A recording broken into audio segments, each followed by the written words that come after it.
occasion.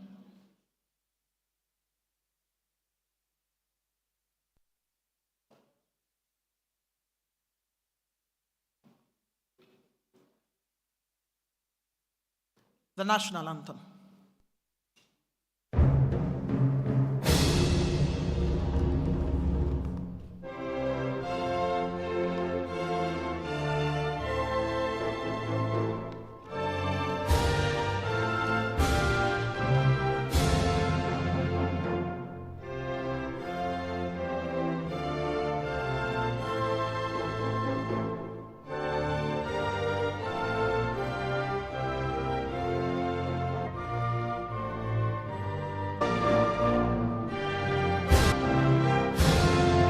Guide our leaders right, lofty heights attain to Excellency Kashim Shettima, Chairman, Interministerial Committee on Nigeria's members of the Federal Executive Level Special Advisors to Mr. President, and I do see the Chief of Staff, Right Honorable Femi Gbajabiamila. Permanent secretaries here present, our distinguished 63rd anniversary lecturer, Dr. Goke Adegoroye, esteemed panelists, moderators, members of Nigeria's security apparatchik, members of the diplomatic corps, our esteemed traditional rulers who have joined us today, my lords, spiritual and temporal, members of the fourth estate of the realm, the media, very distinguished ladies and gentlemen. I warmly welcome you to this public lecture and symposium to mark Nigeria's 63rd independence anniversary with a forward-reaching theme, actualizing the vision of renewed hope for socioeconomic development through effective leadership. My name is Eugenia Abu. I'm a multimedia strategy expert, a broadcaster, media consultant, and writer. I'm honored to be your guide on such a great day as this. The epoch-making lecture and symposium is expected to concretize and give to all citizens, friends, and stakeholders alike information and gravitas about how the current government would unfurl its governance structure and ambience. Renewed hope is the mantra of His Excellency, Mr. President, and his government. A resonance of promises made and broken to be taken up and renewed, a time of giving Nigeria a boost. As has always been enunciated by this administration, renewed hope is a clarion call to all Nigerians not to give up the country, a call for sacrifice and rebirth through effective leadership and socioeconomic development. As Mr. President and our very special guest of honor, Mr. Vice President, I want to say, Nigeria is not a poor country. It is effective leadership and excellent management that it requires. As renewed hope travels as a core across the nation, let us not get the feeling that it's just a government mantra. Renewed hope is also for all Nigerians, being our neighbor's keeper, doing the right thing at the right time, giving people their due, following extant rules and regulations, and promoting Nigeria to the rest of the world. They are in the big and small things, like breaking traffic lights. They are in the big and small things, like delivering the reports at the appropriate time. They are in the big and small things, like in fact being effective at your job. It is also a beacon of hope to the downtrodden and the trust to rebuild Nigeria and bring succor.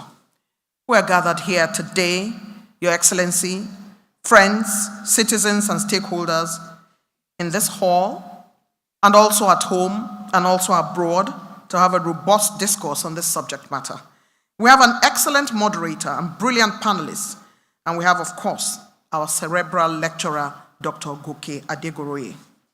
Welcome to you all. It's time now to invite to the podium to deliver his welcome address Your Excellency, the Secretary to the Government of the Federation, Chairman, Interministerial Committee on Nigeria's 63rd Independence Anniversary, His Excellency, Senator George Akume. Please encourage him as he makes his way to the podium.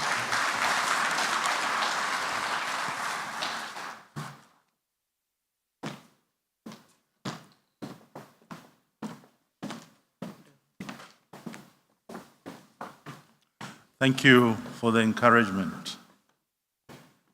The Vice President, His Excellency Kashim Shettima, GCON.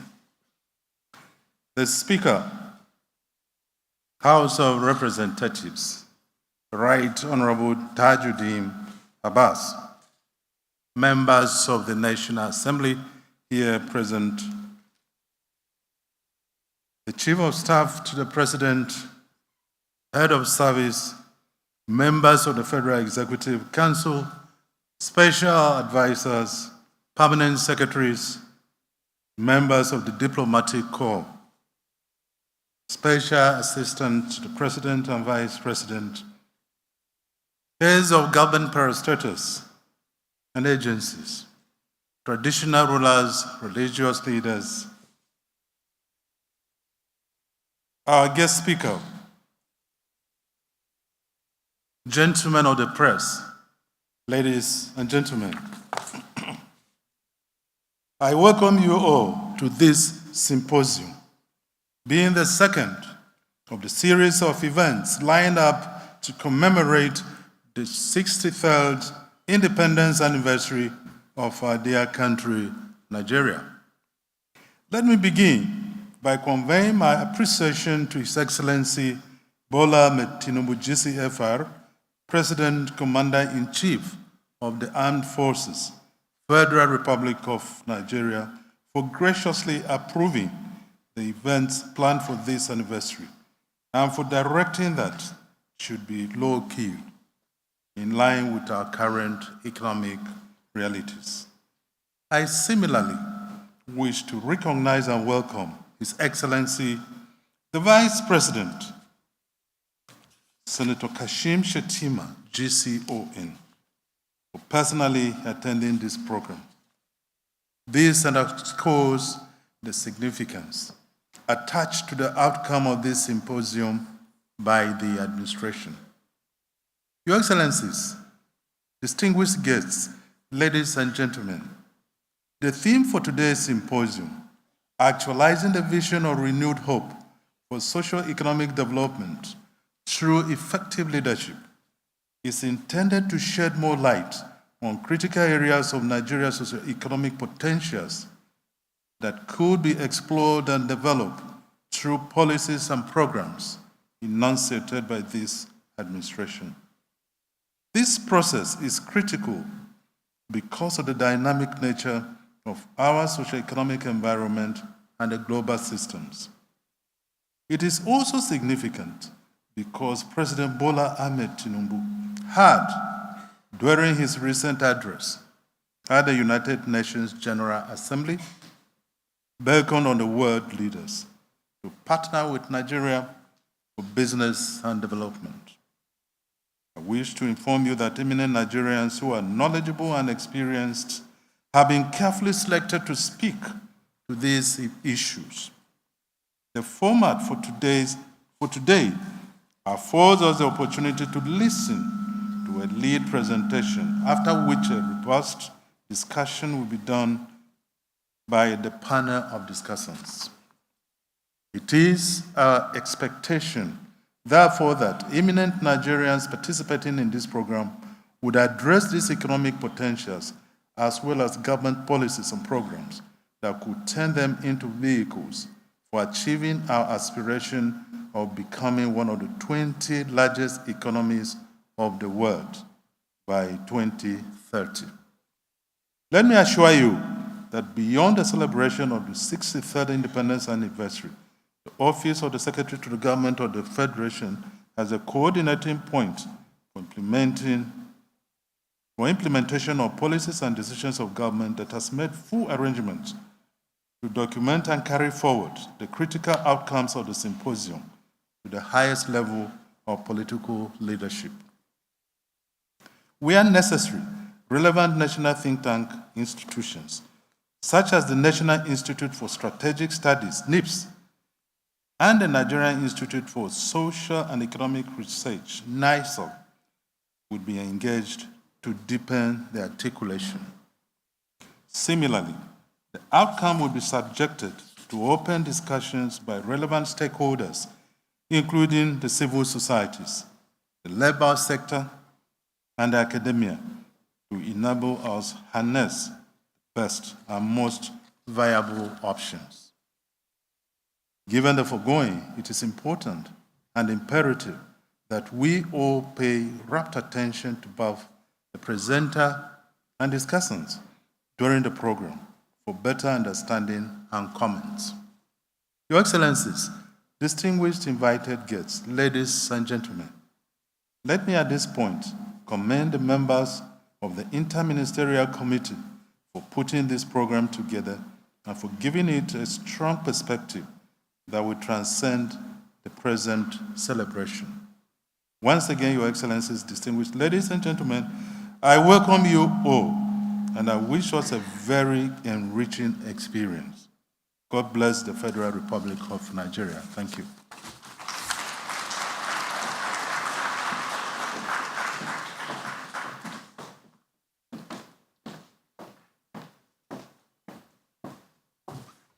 His Excellency, the Secretary to the Government of the Federation, has pretty much set the tone for today's event.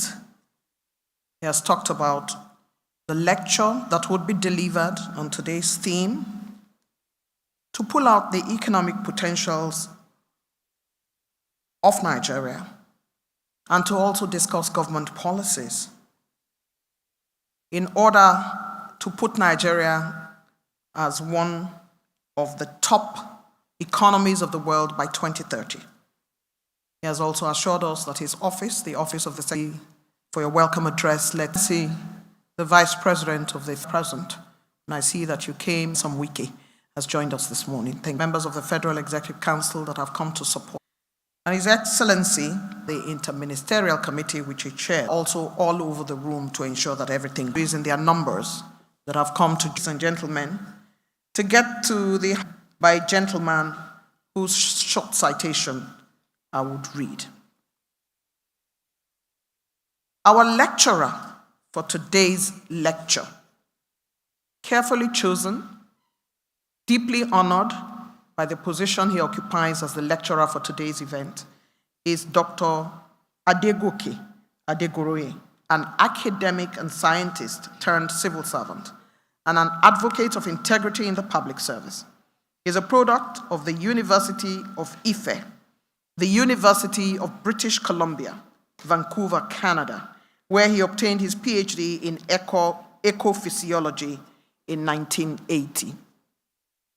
A former senior lecturer and member, University Senate and Appointments and Promotions Committee of his alma mater, the Obafemi Awolowo University, Ile-Ife, where he started as graduate assistant, Dr. Goke Adegoroye embarked on his unique and distinguished federal-level public service career at the Federal Environmental Protection Agency, where he pioneered the setting up of Africa's first environmental compliance monitoring and enforcement department, and rose to become the agency's Director General in 1996. He was transferred into the mainstream civil service and regularized as director and served as Director of Special Duties and head think tank to the Secretary to the Government of the Federation. In this position, he was in charge of assignments of responsibilities to ministers and other political office holders. He was also coordinating secretary of the 2003 Presidential Inauguration Ceremonies Committee. He was appointed Pioneer Director General of the Bureau of Public Service Reforms, providing exemplary leadership for the hurricane reforms of the public service carried out by the Obasanjo administration. He was leader of Nigeria's delegation to several intergovernmental meetings on environment and sustainable development, and personal invitation of Prime Minister Tony Blair. He was also on the international conference on the 21st Century Public Services, Putting People First, London in 2006. Elected Vice Chairman of the UNESCO Convention on Underwater Heritage. In retirement, Dr. Goke Adegoroye is the CEO of Governance and Sustainable Development Initiatives, a management consulting firm providing strategic think tank using innovative and practical approaches. He has published extensively with over 200 articles, and he was decorated with the National Honor of Officer of the Order of the Niger. Your Excellency, Special Guest of Honor, Sir, Vice President of the Federal Republic of Nigeria, I'd like to present to you our anniversary lecturer, the very distinguished cerebral Dr. Goke Adegoroye, brother and friend.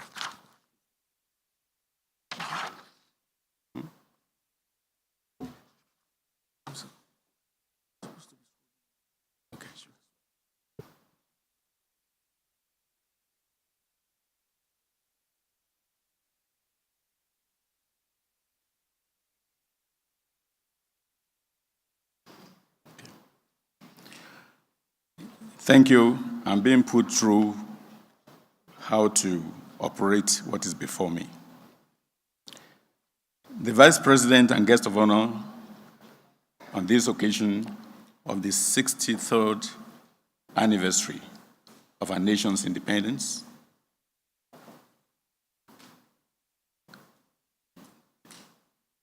the head of the Civil Service of the Federation,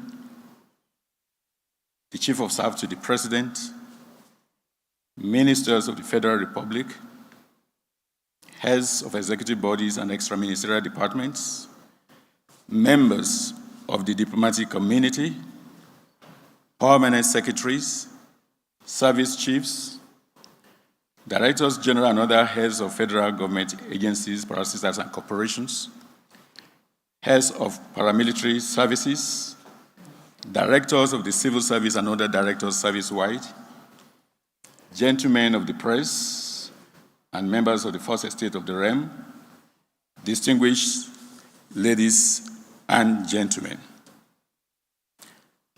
I am honored to be invited as the lead speaker at today's event of public lecture cum symposium marking the 63rd anniversary of our nation's independence.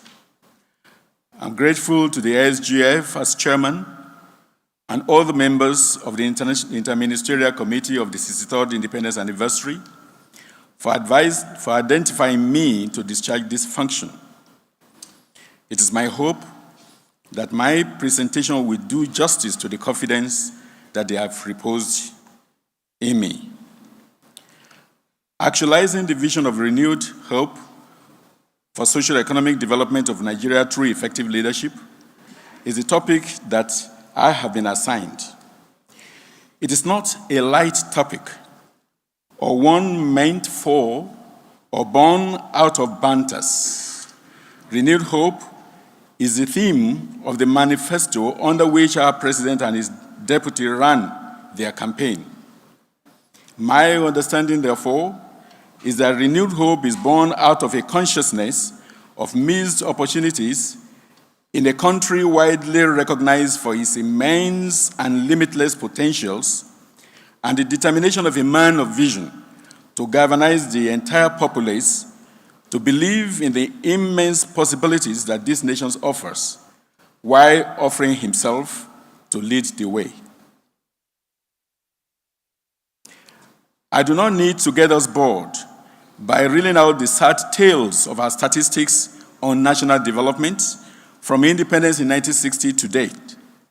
It might just suffice to remember where we were in 1960 in relation to China, India, Pakistan, Malaysia, Singapore, the United Arab Emirates, Indonesia, Brazil, etc., and where those countries are today. Or by just comparing us with ourselves to remember where we were in 1980 in terms of our manufacturing industries, oil production, security of lives and property, and individual honor as human beings compared to where we are today. We ran poorly, not just on Human Development Index, but on all global indices of a nation's performance, namely government effectiveness, corruption control index, poverty index, social cohesion, and peace index. Our global ranking on government effectiveness index, which measures perception of the quality of our public services, the civil service, the quality of policy formulation and implementation, and the credibility of government's MDA's commitment to such policies, has been hovering between 162nd and 169th in the last 7 years, compared to our neighbor that ranks second on the GDP in Africa, South Africa, that is at 62. The only measurement where we have been on a steady and unmitigated rise is our population, which has serious implications for our national planning, more so that the median age of our population at 18.6 is one of the lowest in the world, and contrasts sharply with the figures for South Africa at 28, Mauritius at 36.3, United Kingdom at 40.6, Cuba at 42.1, Germany at 47.8, and Japan at 48.6. These sad statistics are certainly what must have been troubling a Bola Ahmed Tinubu as to a vision what he will want his dear country to be under the Renew Hope agenda of his manifesto. The 8-point agenda are food security, poverty eradication, economic growth, job creation, access to capital, inclusion, rule of law, and fighting corruption. Through this 8-point agenda, the Bola Ahmed Tinubu administration is, according to one of the key members of his team, Mr. Wale Edun, seeking to, I quote, move away from the frenzied borrowing of the last government to check the unacceptable high jobless rate, achieve economic growth, prosperity for all, and end poverty. And he gave marching order to his ministers to deliver the first phase of the agenda within 3 years. Indeed, as we have all now witnessed, the president could not wait to begin to lay the building blocks for the realization of this avowed vision. As you will recall, right from the grounds of his swearing-in ceremony, he started to plug the leakages in the economy with his pronouncement on the removal of the opaque subsidy to premium motor spirit, PMS. Then there were sector-specific appointments of replacement in CEO positions and/or of special advisors and investigators to unravel what is going on in the Revenue Generation and Economic Crime Agency, the CBN, EFCC, and so on and so forth.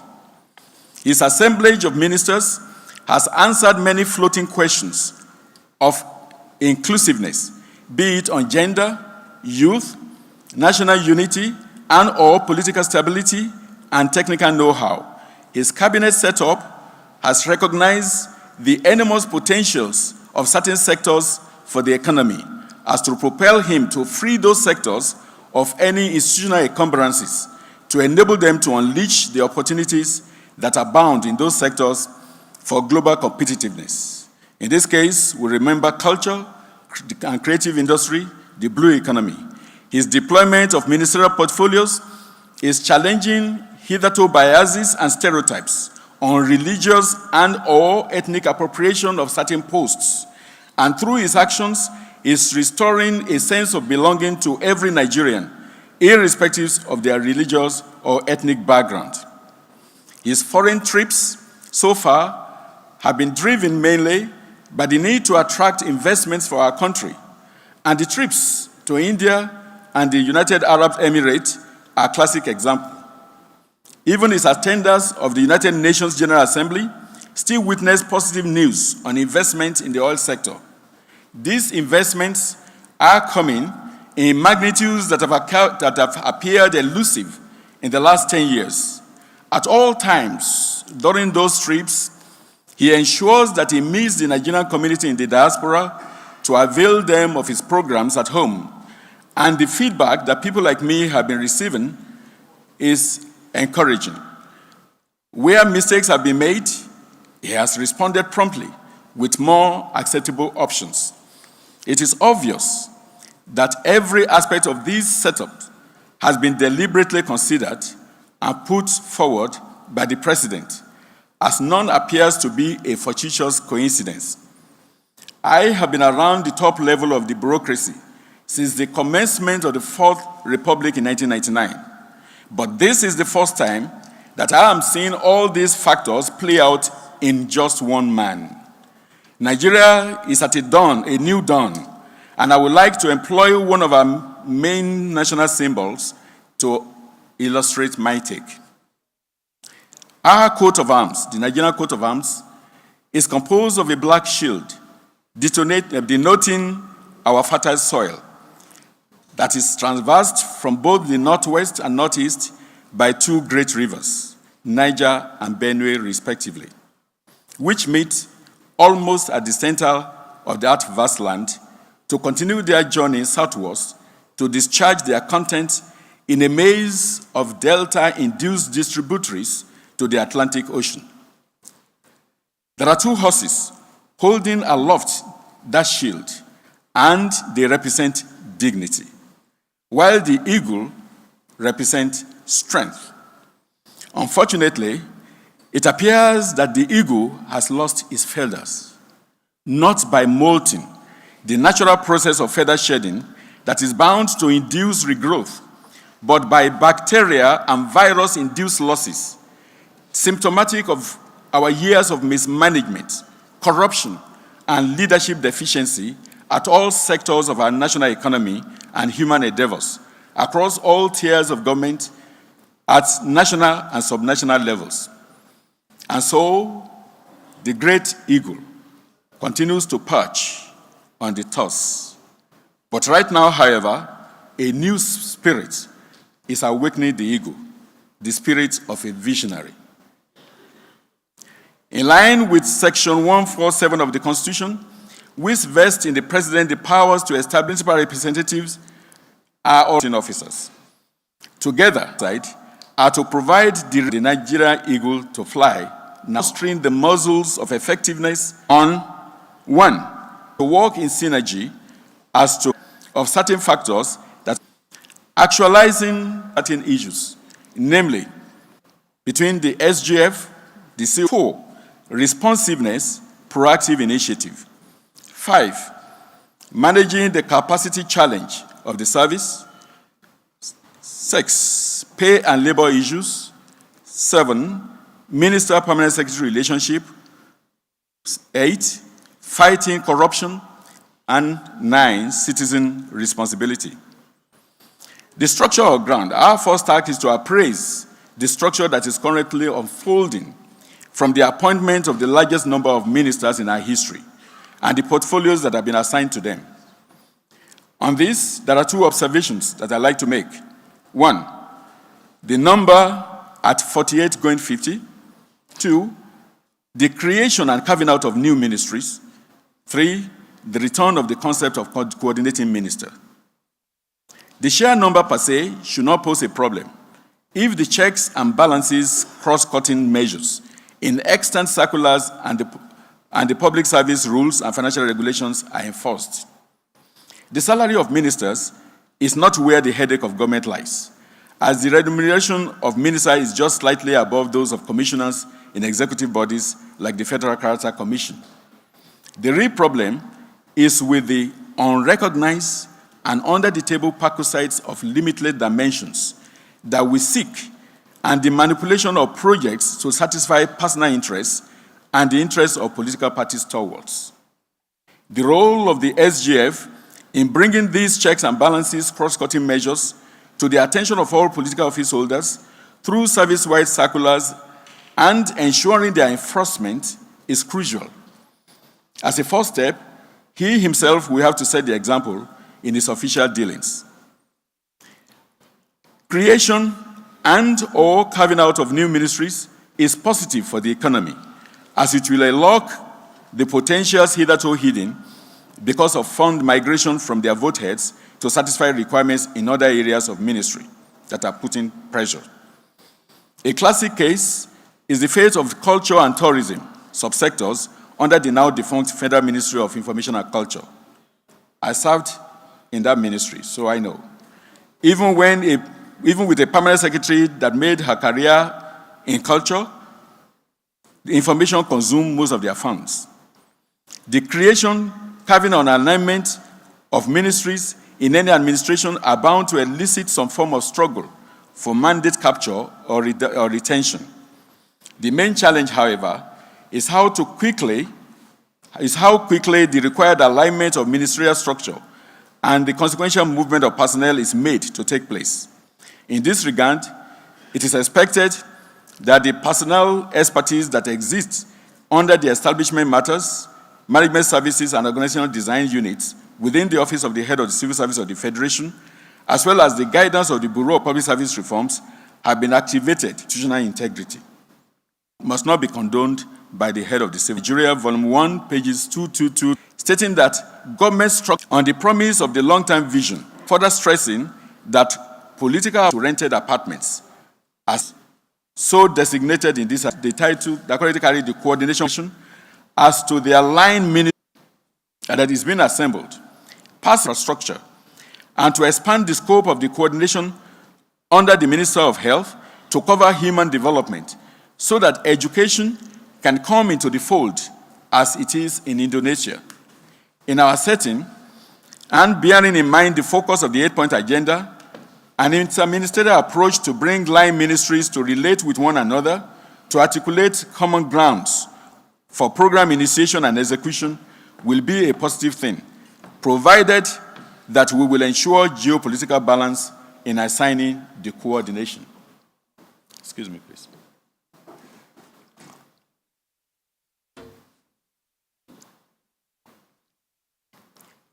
Effective coordination and clear-cut responsibilities between the SGF, the Chief of Staff, and the Head of the Civil Service. Actualizing the vision of renewed hope for social economic development of Nigeria through effective leadership is contingent upon effective coordination and clear-cut roles and responsibilities among the leadership of the central bureaucratic offices of government, namely the SGF, the Head of Service, and the Chief of Staff to the President. There is the need to appreciate the constitutional limitations and structural gaps that do not foster effective coordination of the public service by either the SGF or the Head of the Civil Service. The centrality of the Office of the Secretary of Government to the effective coordination and performance of the presidential bureaucracy holds the key to the success of the administration.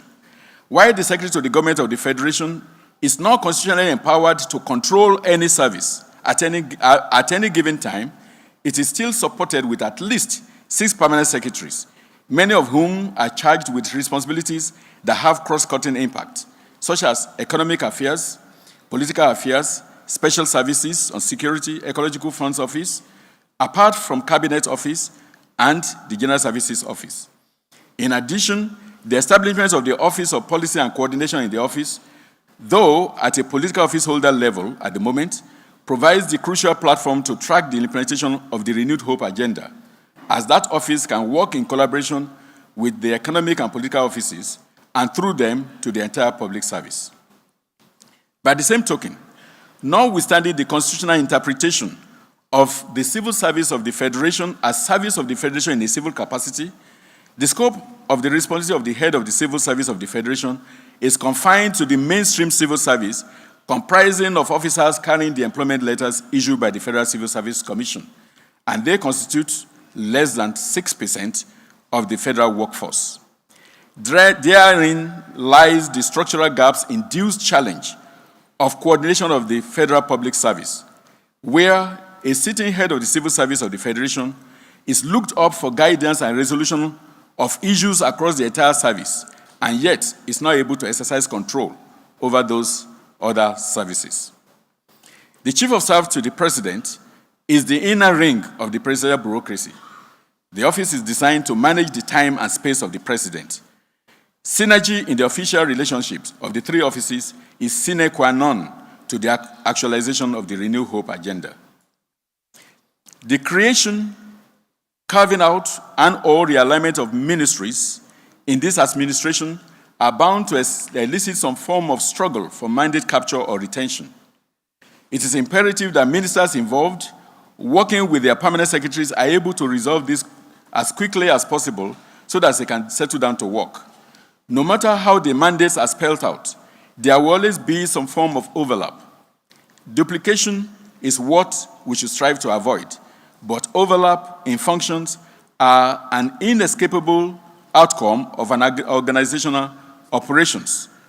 As I once said in my address to the 40th National Council on Health in 1995, ministries, extra-ministerial departments, and agencies are enjoined to close ranks and plug the loopholes in their laws to enable them translate their seeming overlapping functions to strong bonds of strength and effectiveness, as each organ of government is like a building block in the national structure, and no building can stand if the component blocks do not have some overlap. Responsiveness and proactive initiative. How promptly do CEOs of government agencies respond to issues within their mandates brought to their attention? The general complaint is that correspondences are either attended to very late or not responded to at all. Telephone calls are often not returned under the pretense of their being too busy or attending to meetings. We must constantly be reminded of the key requirement that government offices and agencies must be alert to their responsibilities and responsive to the yearnings of the citizens. In the face of the many local challenges that have begun to coalesce and snowball to national problems, this requirement has now become an urgent imperative. Public servants are servants of the public, not their bosses. We need to turn the table of low public confidence in the capacity of our public services across all arms of government at national and subnational levels, as reflected in the quality of policy formulation and implementation, as well as the enforcement of laws and regulations, the degree of their independence from political pressures, and the credibility of the commitment of government itself to such policies. The capacity for proactive initiatives is a defining key attribute of professionalism and leadership. It is an innate quality that sits at the nexus of inspiration and reflex. When it is lacking in people holding executive positions, the safety valve lies in their dual capacity for receptiveness to creative problem-solving ideas by others and the courage to leverage those ideas to take prompt actions.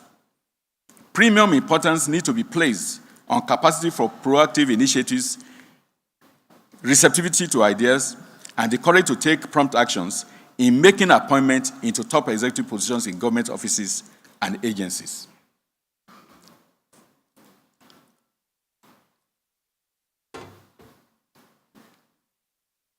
Job creation, as one of the key pillars of the Renewed Hope agenda, demands a critical review of our current approach to recruitment, the youth challenge, and the crisis of succession in public service. The Council of Retired Federal Permanent Secretaries is advocating, and I quote, a scientific and predictable system of relieving the system of non-performing officers across the strata of the civil service. It's approaching that should be put in place to enhance its slimness and efficiency under an overarching pro-youth recruitment strategy of the Nigerian public service rejuvenation and reinvigoration. Towards this end, the Council is calling on government to, I quote, embark on structural recruitment processes to ensure that the best talents are hired into the public service and to back it up with an attractive and competitive compensation system to retain them in the service. The current trend of clamor for increase of retirement age from 60 to 65 years should be discouraged as it runs counter to pro-youth policy and strategies. Instead, policies that promote renewal and career progression of talents, such as the tenure policy, is what should be implemented in all their ramifications. The median age of Nigeria, as I said earlier, at 18.6, and the retirement age of the public service at 60, give the age band of 41.4 years, compared to less than 30 years for most countries.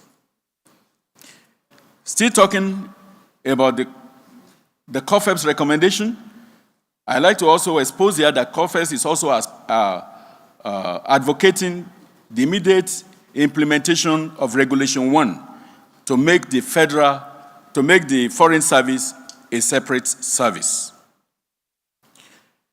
The issues of pay and labor relations, though not directly obvious, constitute underbelly challenges to effective execution of any vision, especially as labor union agitation is currently dominating the airwaves. Despite the multiplicity of heterogeneous salaries and scales, whether it is HAPS, CONJUS, CONTIS, COMMES, TSS, etc., there is still an endless agitation by every professional organization for a separate scale for their sector and members. The issue of dichotomy between treasury-funded and self-funded special salaries structure and the skewed perception of greater importance attached to revenue-generating or revenue collection agencies over their policy department counterparts are potentials for institutionalized corruption. The importance of civil servants in policy desk should never be underestimated in remuneration packages. The undue burden on government in payment settlements arising from cases of questionable procurement leading to default, as you found in the combined expatriate resident permit and alien card contract, and of the Process and Industrial Development Limited, where Nigeria is currently facing a UK arbitration settlement of over $11 billion, and several others like them, should be a lesson to government. The capacity of a nation to grow its economy base is contingent on its ability to move state resources in the direction of capital expenditure for the provision of infrastructure, social services, security, etc. It is this that in turn will affect what can be available for salaries. It is imperative that government develops a national pay policy.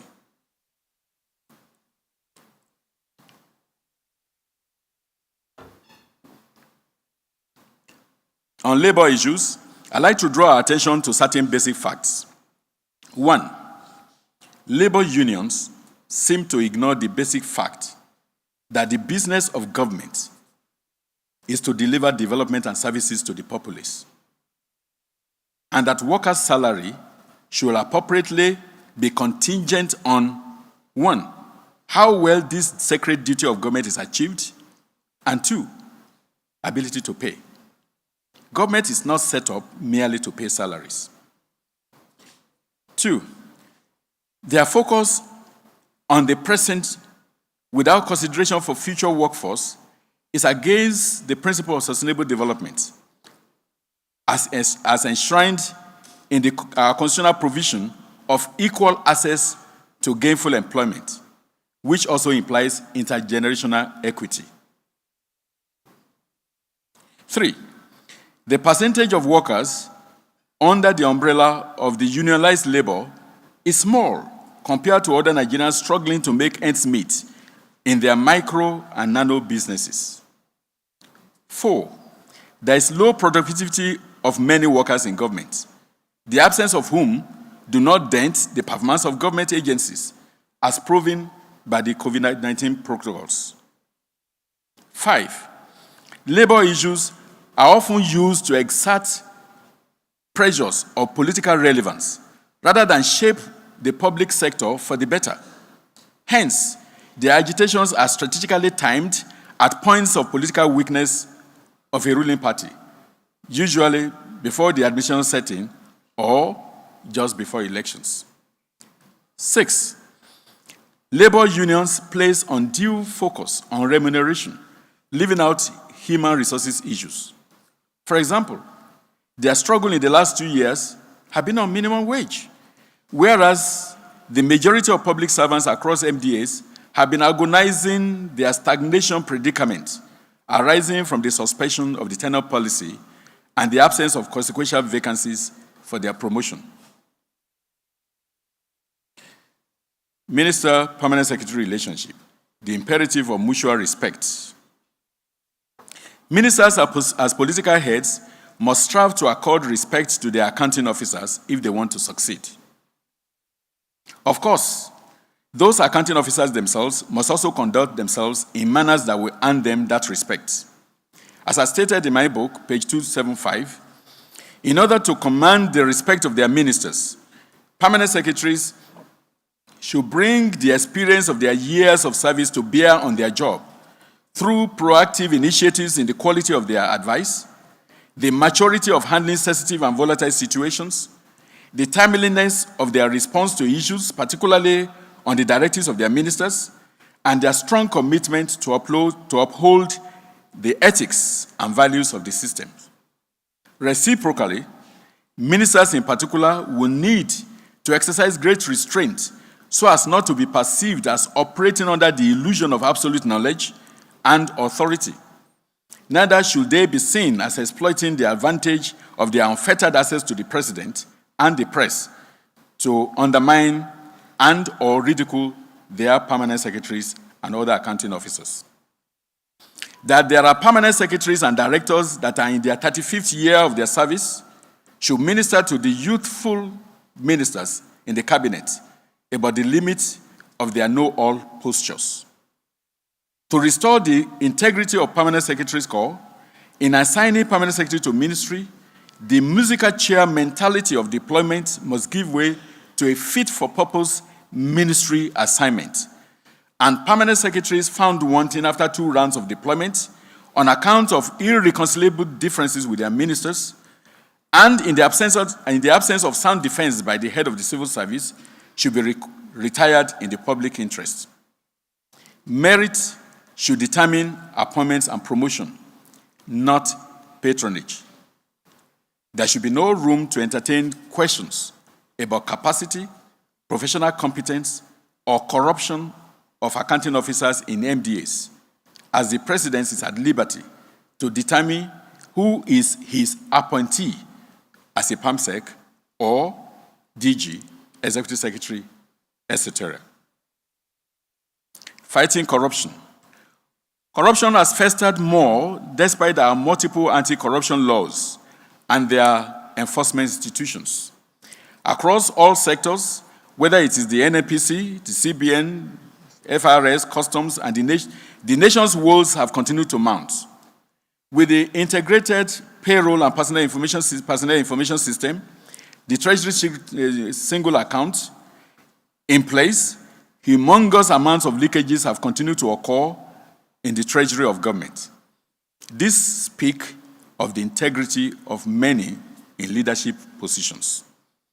The searchlight for public sector corruption is always on the career public or civil servants, rather than on the political office holders.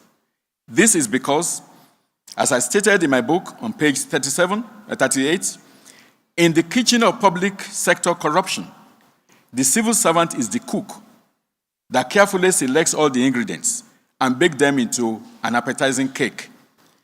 He is also the waiter that takes the ready product to the laps of the political office holder, and also the cleaner that ensures that any fallout is carefully tidied up so that whoever comes into the system later will not see a sign that anyone has eaten anything therefrom. There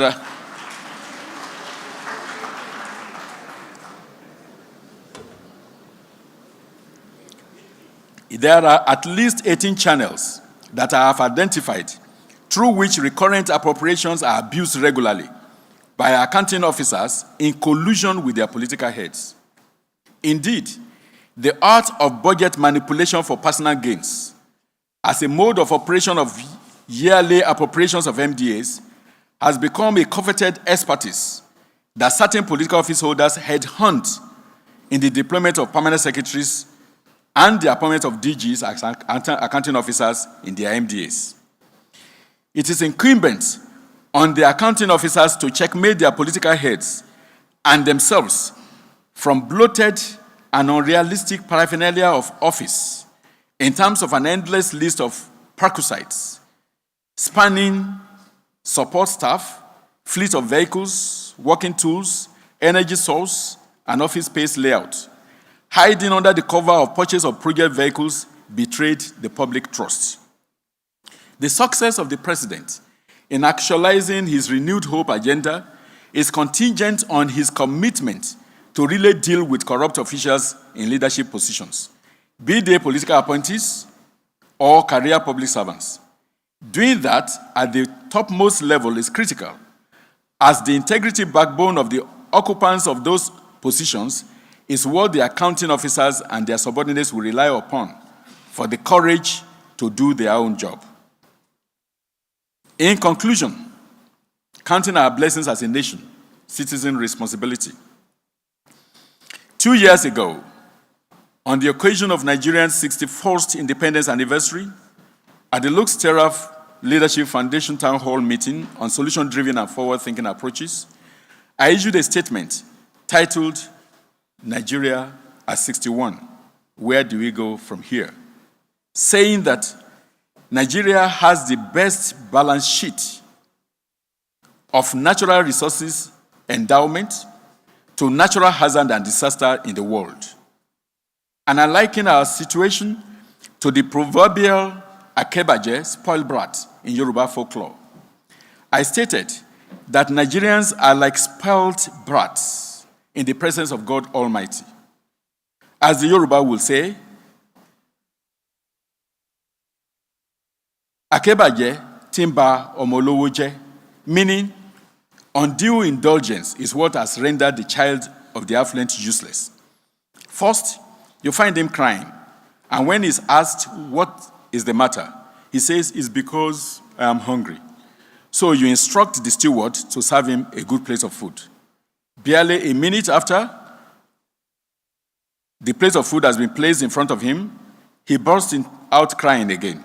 And patiently, you ask him what the problem is this time. And he answers, the pile of meat in the plate is not allowing me to reach the soup below.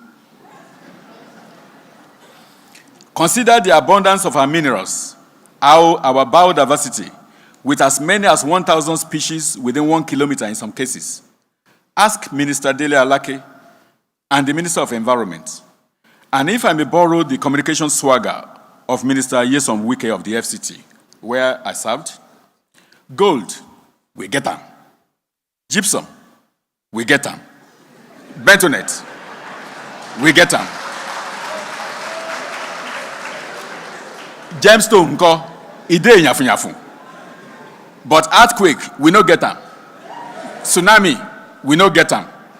Hurricane, tornadoes, not be our portion. Even the flood that we get, our own Nigeria, na chicken, compared to what other countries face, as we can see. Our malaria gets treatment. It's not like SARS of East Asia countries or Ebola of a neighboring country. Throw maize or yam to the soil in your backyard. You will harvest something in a few months. As citizens of this great country, we need to stop acting like spoiled brats. We must sit up and appreciate the enormous opportunities that God has placed before us by virtue of our natural resource endowment, his protection over us from natural disasters, and the beauty of our triple intertwining diversities across biological, physical terrain, and cultural spheres. These are wholesome blessings that present themselves to us as opportunities as a nation, opportunities that will elude us if we choose not to embrace them, but decide to cling to primordial sectional agenda. We owe it a duty to ourselves, to our children, and the generations yet unborn, to play our parts as leaders at whatever level we find ourselves. The election of President Bola Ahmed Tinubu, despite all the odds on his path, must minister to us as a nation about the awesomeness and grace of God. As the president, he has praised before us his vision of renewed hope. At this time in our nation's history, he is the eagle on our nation's coat of arms. The visionary has perched, but his plumage is going to be provided by all of us in leadership positions at all levels across the 3 tiers of government in this nation at national and subnational levels. The issues that I've identified in this paper are the feathers to be regenerated by the effective leadership that he is expecting you all to provide in your respective positions. He is anxiously waiting for these feathers to enable him spread those wings to their full span and lift up for Nigeria to soar to the skies of his socio-economic development, national unity, and prosperity. Happy 63rd anniversary of our nation's independence. I thank you all.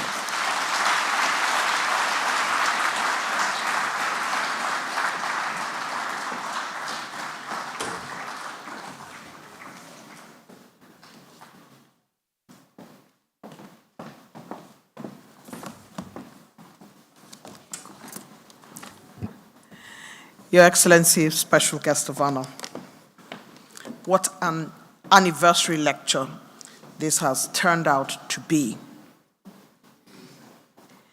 This is the moment for which Dr. Goke Adegoroye was brought to deliver a lecture that would remind us of who we are, that will prepare us for tomorrow, that will renew our hope and keep us centered about all those things Nigeria. It's difficult to see where he did not touch. Efficiency, relationship between ministers and permanent secretaries, problem-solving skills, proactive initiatives, carving out of new ministries, and the efficient deployment of men and women who will carry out the task as objectively as possible. Government agencies and government offices must be alert to their responsibilities, and public servants are servants of the people. He also touched on how deployment should never be at the behest of those who wish to be deployed, that they should be deployed from the office of the head of service according to their skills and abilities and their needs and their expertise. Indeed, what a lecture this has been. The lecture that has been so delivered is at once trenchant, cerebral, well-researched, by a man who is at once an academic, a technocrat, a public servant par excellence, who has really done his work well. Not only did he remind us that we don't have tsunamis, and we don't have typhoons, and all those things that set other nations back. He has talked to us about what God has bestowed upon us as a nation and all the gifts that we have. And for that reason, we thank you, Dr. Goke Adegoroye. A round of applause for our lecturer. Indeed, a great job that will keep us thinking for many months to come about how we carry our nation and how we celebrate her. It's time now, distinguished ladies and gentlemen, to go where we are going with the discourse concerning this. But before we get there, I'd like to speak a little bit about our special guest of honor, His Excellency, the Vice President of the Federal Republic of Nigeria, who, as they say each time to all of us, a reader is a leader. His Excellency the Vice President is most comfortable amongst books and constantly is found in and out of bookshops. And when the lecture was going on, could see a man who understands the issues. He nodded, he clapped, he focused, he paid attention. Let's give a round of applause to our special guest of honor for joining us and accepting to be here. A man who loves knowledge. It is fitting, therefore, that he should be our special guest of honor at this Independence Anniversary Lecture and Symposium. Your Excellencies, distinguished ladies and gentlemen, it's time now for me to open up the discourse and invite our moderator for this panel. Our moderator for this all-important panel to discuss the theme of this lecture is a moderator like no other, national broadcaster par excellence, interviewer plenipotentiary, colleague, friend, and brother. Please help me welcome the unmissable Mr. Cyril Stober.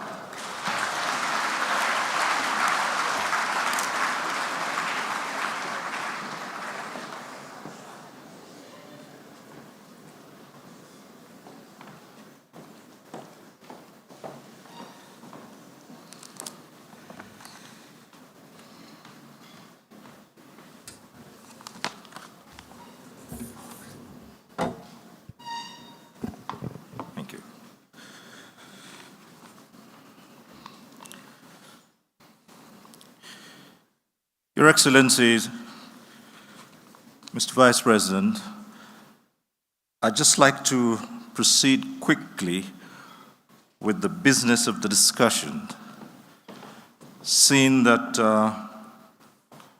all the recognitions have already been made.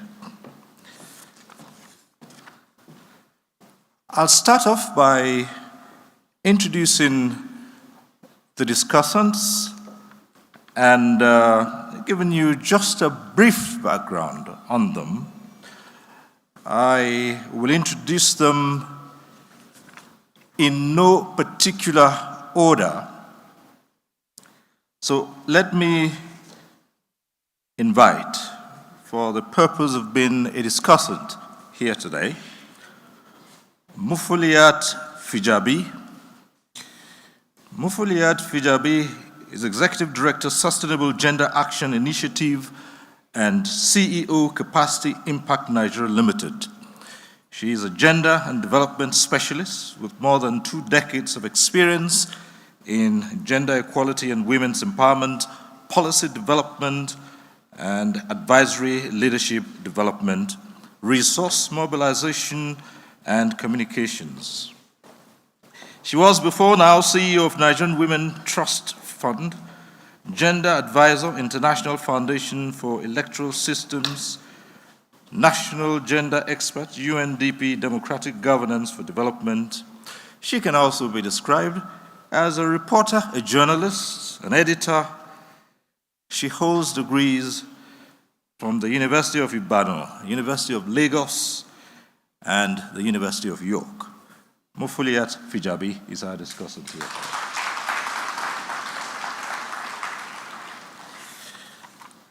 Our next discussant is Dayo Israel.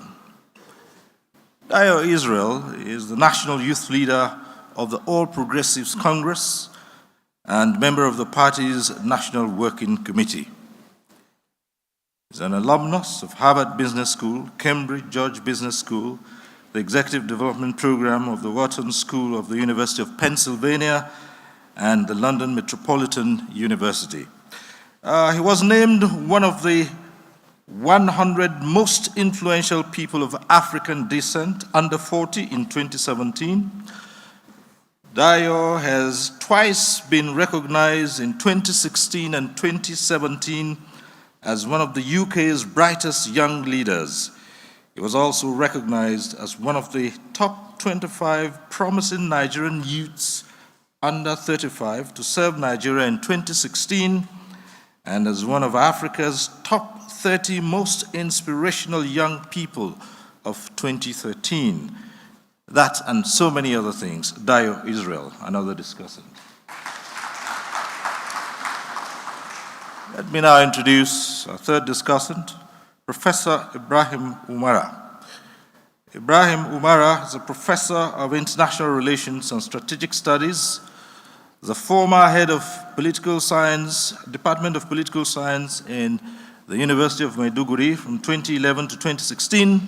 Currently, he is the Dean Faculty of Social and Management Services, Borno State University, a lead researcher on many scholarly articles in both national and international journals and books. He is author of National Interest and Foreign Policy Options for Nigeria in the Central African Sub-region, and his recent research focuses are on post-conflict rehabilitation and resettlement, de-radicalization and peace-building strategies in the Lake Chad region, internally displaced persons, and challenges of relocation and social cohesion.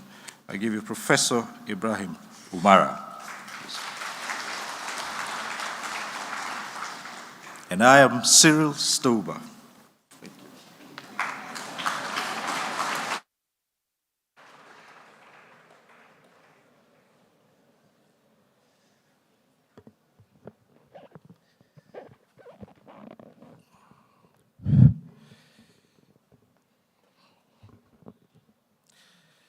Your Excellencies, distinguished ladies and gentlemen, the discussants will have just 35 minutes in total to put the issues into true perspective from their angles. We'll try to keep it tight, seeing that the day is progressing and there are other matters that will come up. Actualizing the vision of renewed hope for socio-economic development through effective leadership. That's what they'll be discussing. As a simple introduction to this, hope is easily described as a feeling of expectation and a desire for a particular thing to happen. So when we talk of renewed hope, it means a renewed feeling of expectation. And that in itself presupposes that at some point in time, there was a waning in hope. And so we have renewed hope. Perhaps the discussants will set the tone for this discussion by their opening comments, giving us their perspective of this matter, which was dealt so eminently by Dr. Goke Adegori, which is actualizing the vision of renewed hope for socio-economic development through effective leadership. Mufuli Fijabi. Thank you very much. I would like to stand on all the already established protocol. And my starting point, in order not to take much of our time, will be to look at renewed hope as one that is tied with expectations. But I would like to emphasize that there cannot be a renewed hope without a sustained confidence process, which means expectations don't come out of vacuums. There is need for improved confidence in the entity called Nigeria, both on the part of the government and on the part of the people. And the renewed confidence is one that will bring about that successful story around the renewed hope. Nigeria is a country, as has been adequately presented by a lead presenter, that is full of bounties. But over the years, we've been lamenting about where we want to be and what we don't have. But now is the time for us to tie the renewal of hope to that of confidence and trust that can bring about those needs that we so much aspire to have. And I must say that as a country, building it and making it stronger is not just the responsibility of government, but the responsibility of all. However, it is important that since all our trust is tied in the mutual relationship, that we're all accountable to ourselves, both as government and as the people of Nigeria. And in doing this, I would like to, for example, say, I attended University of Ibadan, and I remember very well in those days that they used to tell us that during our own time, we used to eat in these cafeterias, we get our meal tickets, and we used to ask, so what happened? Where are the meal tickets? How come those of us that were there as at 1995 are no longer getting it? And they keep explaining that we're not asking for a right. But unfortunately today also, we have a lot of explanations for our own children, and we remember back in those days that the same questions that we're asking our own lecturers then, our children are asking us now. And one critical point that came out of the lead presenter's paper is the fact that we are growing every day, and we have not successfully managed our population critically in terms of being responsive to infrastructural needs. And I must say that even though no government sets out to fail, there is need for an accountable process that can make things work. Otherwise, for example, I want to give a very quick one. I want to be practical so that we can all be on a page that can lead us to a better future. 8 years ago, when President Muhammadu Buhari was in government, along Sunnyville Road, you find that some contractors were working there, and immediately it's like 2 months, 3 months to the government's commencement of its own administration, it stopped. I was shocked to find that when the Honorable Minister Nyesom Wike, was about to come into FCT, and the first day he landed, the contractor started working again. So what happened? What happened? This is the question some of us don't have answers to, which means that there's something going on that we don't understand. Why is the road not being constructed? Why is there not an accountable process? Truly, we have resources, but we need to manage it successfully well and be accountable to ourselves. Thank you. All right, thank you so much. Well, the Tinubu administration says it will step away from the past and do things in a different manner. And so that's from the perspective I want Dayo to look at this topic, actualizing the vision, through effective leadership. Dayo has been a leader at various levels as a youth. So we have a huge youth population. How do we incorporate that into the leadership we're looking at here? Your Excellency, Mr. Vice President, Your Excellency, all the excellencies here present, the SGF, the Chief of Staff, the Head of Service, Ministers, Mr. Speaker, distinguished ladies and gentlemen.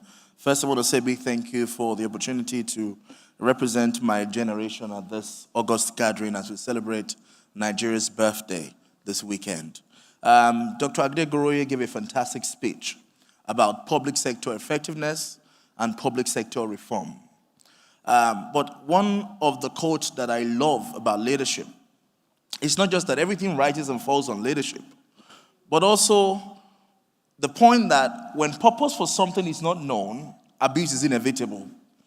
When you don't understand the reason why you're here, or the purpose of the agenda, or what you're here to achieve, it's what you realize at the end is that success is very limited. And why do I say that? First, we talk about renewed hope. There must have been a hope that renewal. So the scripture says, out of Nigerians are sick. Out of economic inequality, out of hope for employment, for fund to the increase of the Japa syndrome. And that's why President Bali the hope of Nigerians to believe in this nation of every public sector at this time and such a time as this. In Yobe State or in Buruku in Benue State, how do we ensure that they find a hope and trust and joy in being a Nigerian, how they have pride in carrying their passport and that they can go to bed without getting hungry? Because if you don't understand that the role of the public sector and the civil service. It's not just because we want to create jobs. Because many times when government looks at the fact that there's unemployment, we come and say we want to recruit 5,000 teachers. We want to recruit 5,000 laborers. We create agencies to create employment. But that is not the purpose of the public sector. The public sector is meant to be able to provide economic independence and prosperity to the Nigerian people. It is also to be able to ensure that our young people, the future of our nation, grow up in a country that they are proud of and that meets their needs and yearning to become successful and aspirational. And so, as we begin to discuss the role of leadership in renewed hope, we must prioritize and be cognizant of the fact that Bola Tinubu has come now for one reason: to ensure that every disappointment the Nigerian people have experienced becomes a thing of the past, and that we can now build, listen to this please, strong institutions and not strong people.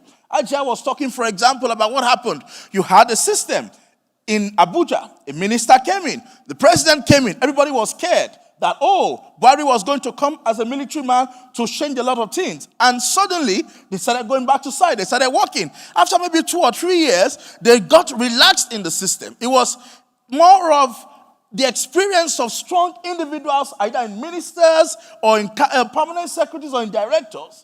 And then when they heard that wicked they come way, so wicked they come way, you no go green, you go green. Suddenly they go back to sight because they believe in strong wike. But we must move into not just strong Buhari or strong wike, to a strong institution, a strong Ministry of FCT, and a strong Federal Republic of Nigeria. All right. Okay. Thank you. I guess we forgot to add as part of Dio's resume the singing voice as well. But Prof, the lead speaker talked about capacity, not just knowing what to do, but having the capacity to do those things. And so do you see this topic encapsulating the production of that necessary resource with the capacity to actualize hope?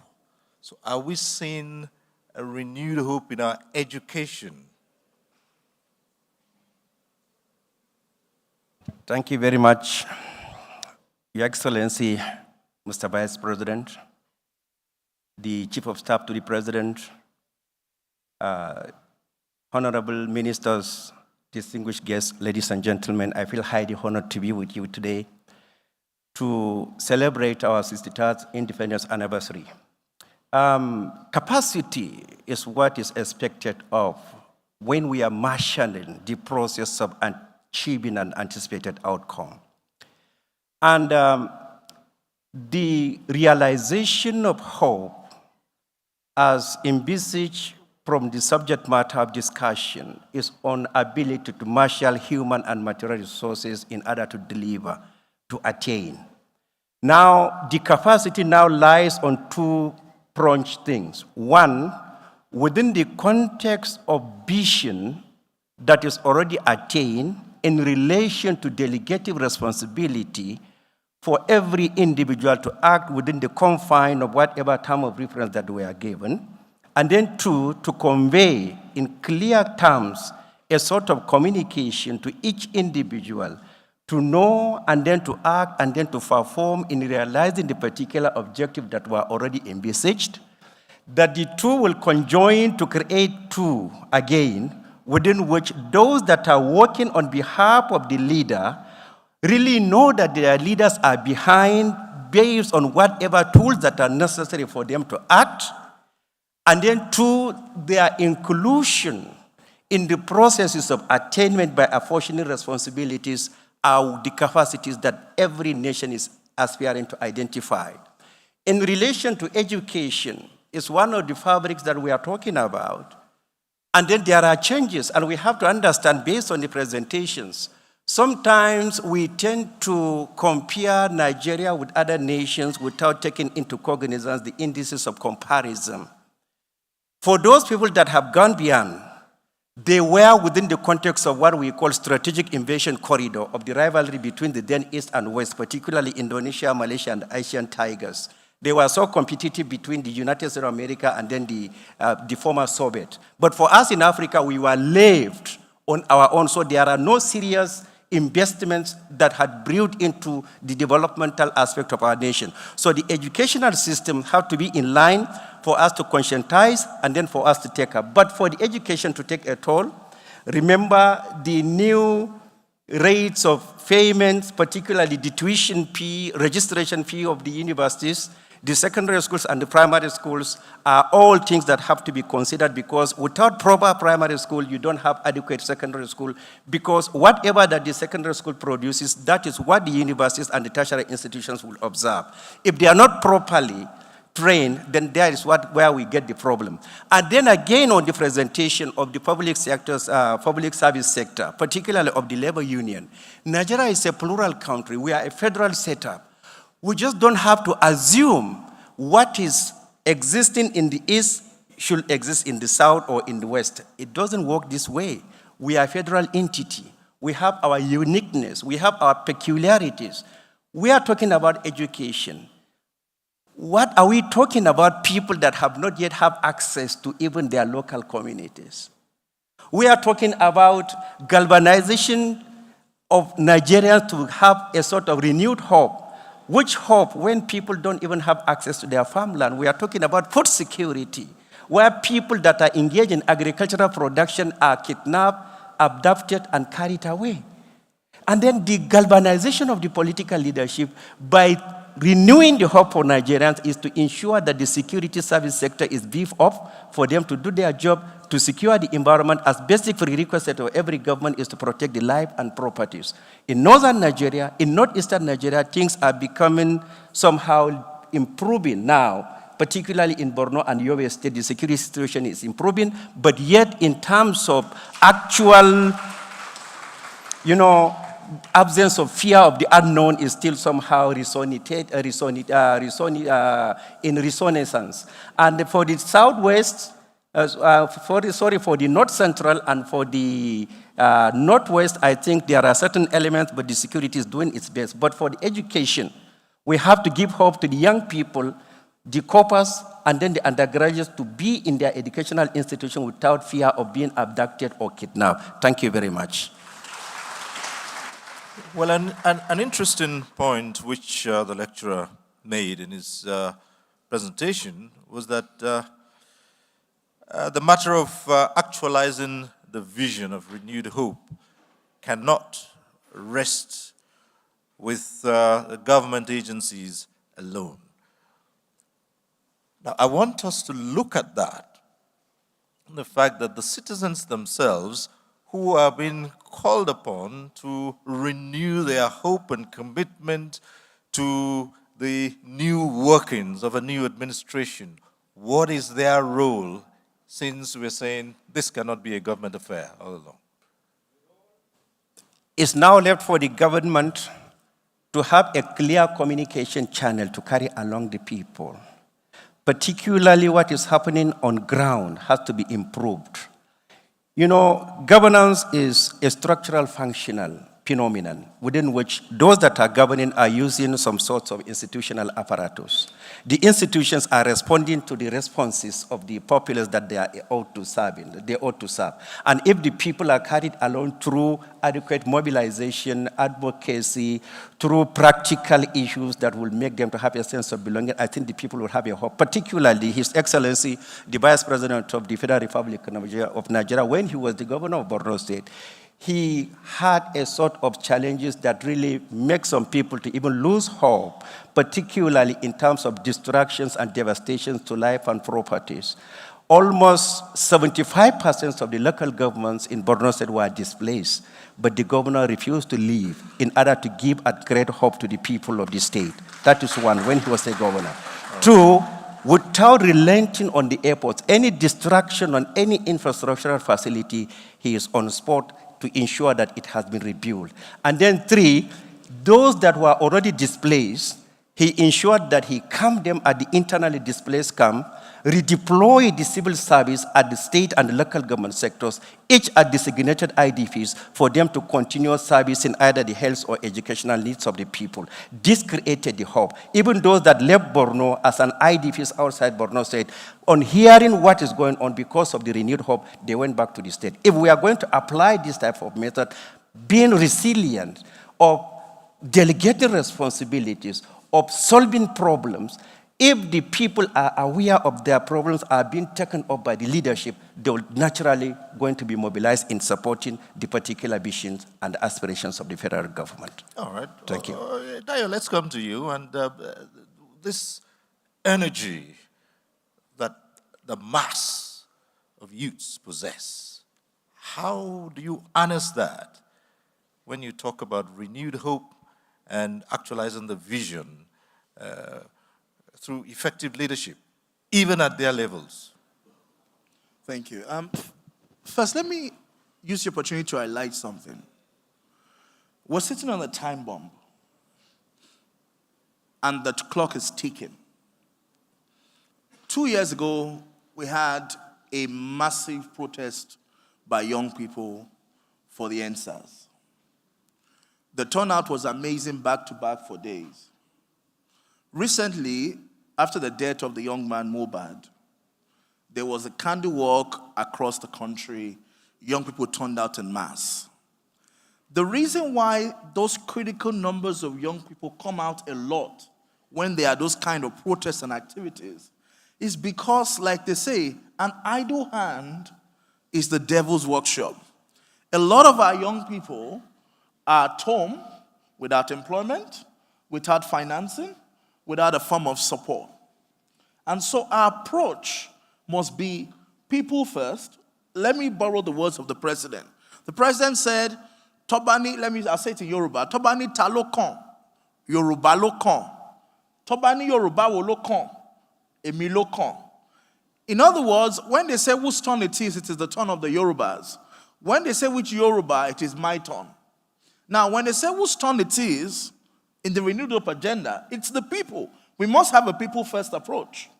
And then when we say which people is first, it's not the Hausa Fulani people, it's not the Igbo people or the Shekiris or the Yoruba, it's the young people, the youth of our nation, over 75% of our population. The energy is there, the passion is there, the capacity is there, the willingness is there. What is lacking is the engagement for them to be able to achieve economic prosperity. In the past, there have been many governmental interventions to ensure that we can support and invest in young people.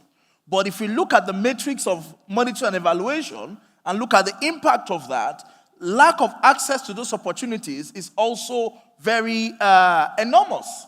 And so for us as Renewed Hope advocates, one of the things that this administration must, and I have no doubt that under the leadership of Asiwaju Bola Ahmed Tinubu and all our fantastic ministers who are in this hall, and our governors across the country, will prioritize is in ensuring that truly government will serve the needs of its people and provide access for young people to access investment. I'll give you an example. We have Bank of Industry funding. We have NISA funding. We have the 75 billion Nigerian Youth Investment Fund. But let's be real with ourselves and look at the percentage of young people who have been able to access this funding in the past. And so we must prioritize and ensure that more we unlock these opportunities for young people, in particular at the grassroots level, so that this prosperity can spread across the nation. You will have less restiveness, less conflict.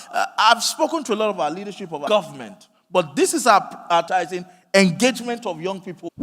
Let's look at feedback, and this now says it's pulling in a deliberate away from the usual. Gender, of course, is of top as made at the international 6. It means that we have, I'm seeing a shift, but the shift is not enough.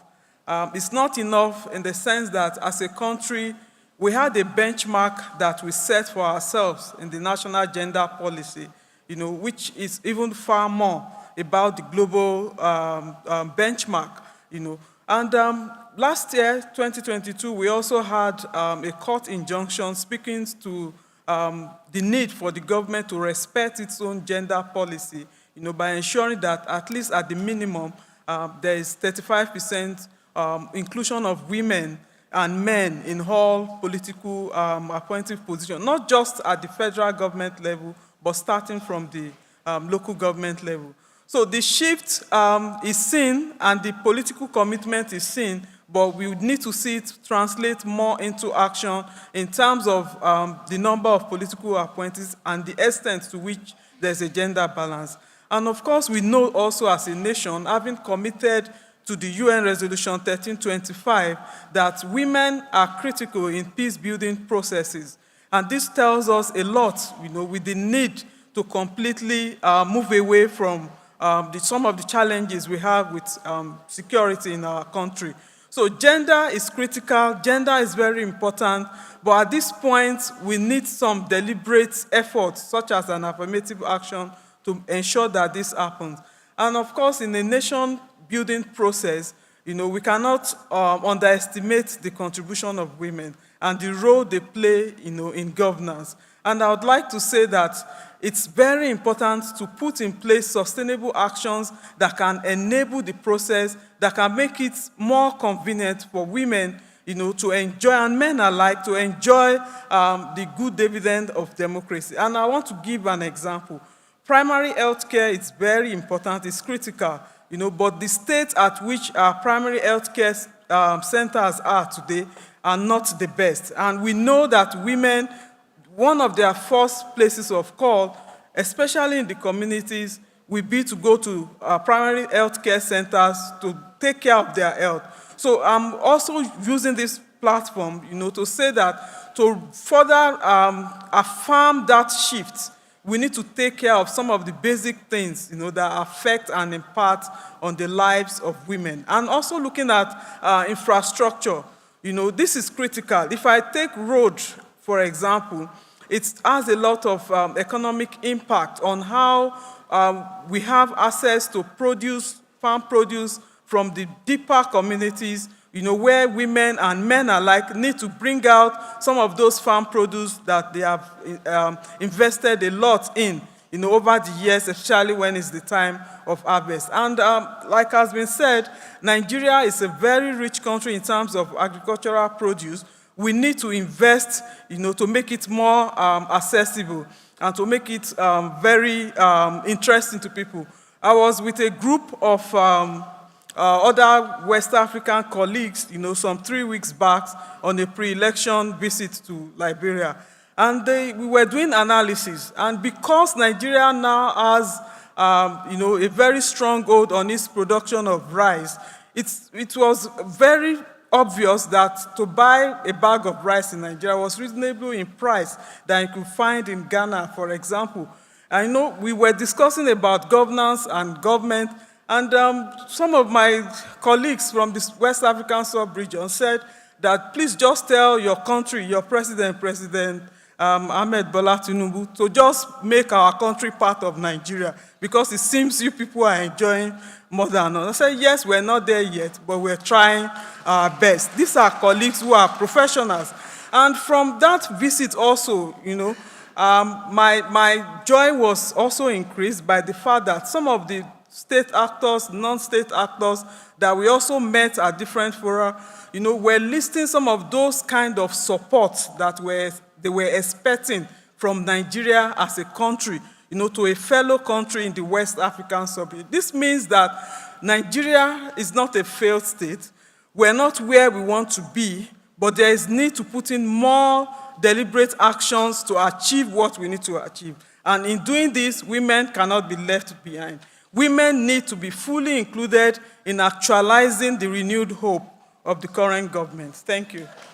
Well, thank you so very much. And with just about 10 minutes to go, I'd like us to return to the main plank of the lecture. And the lecturer talked about coordination. And he's talked about relations amongst key agencies of government, the bureaucracy, for instance.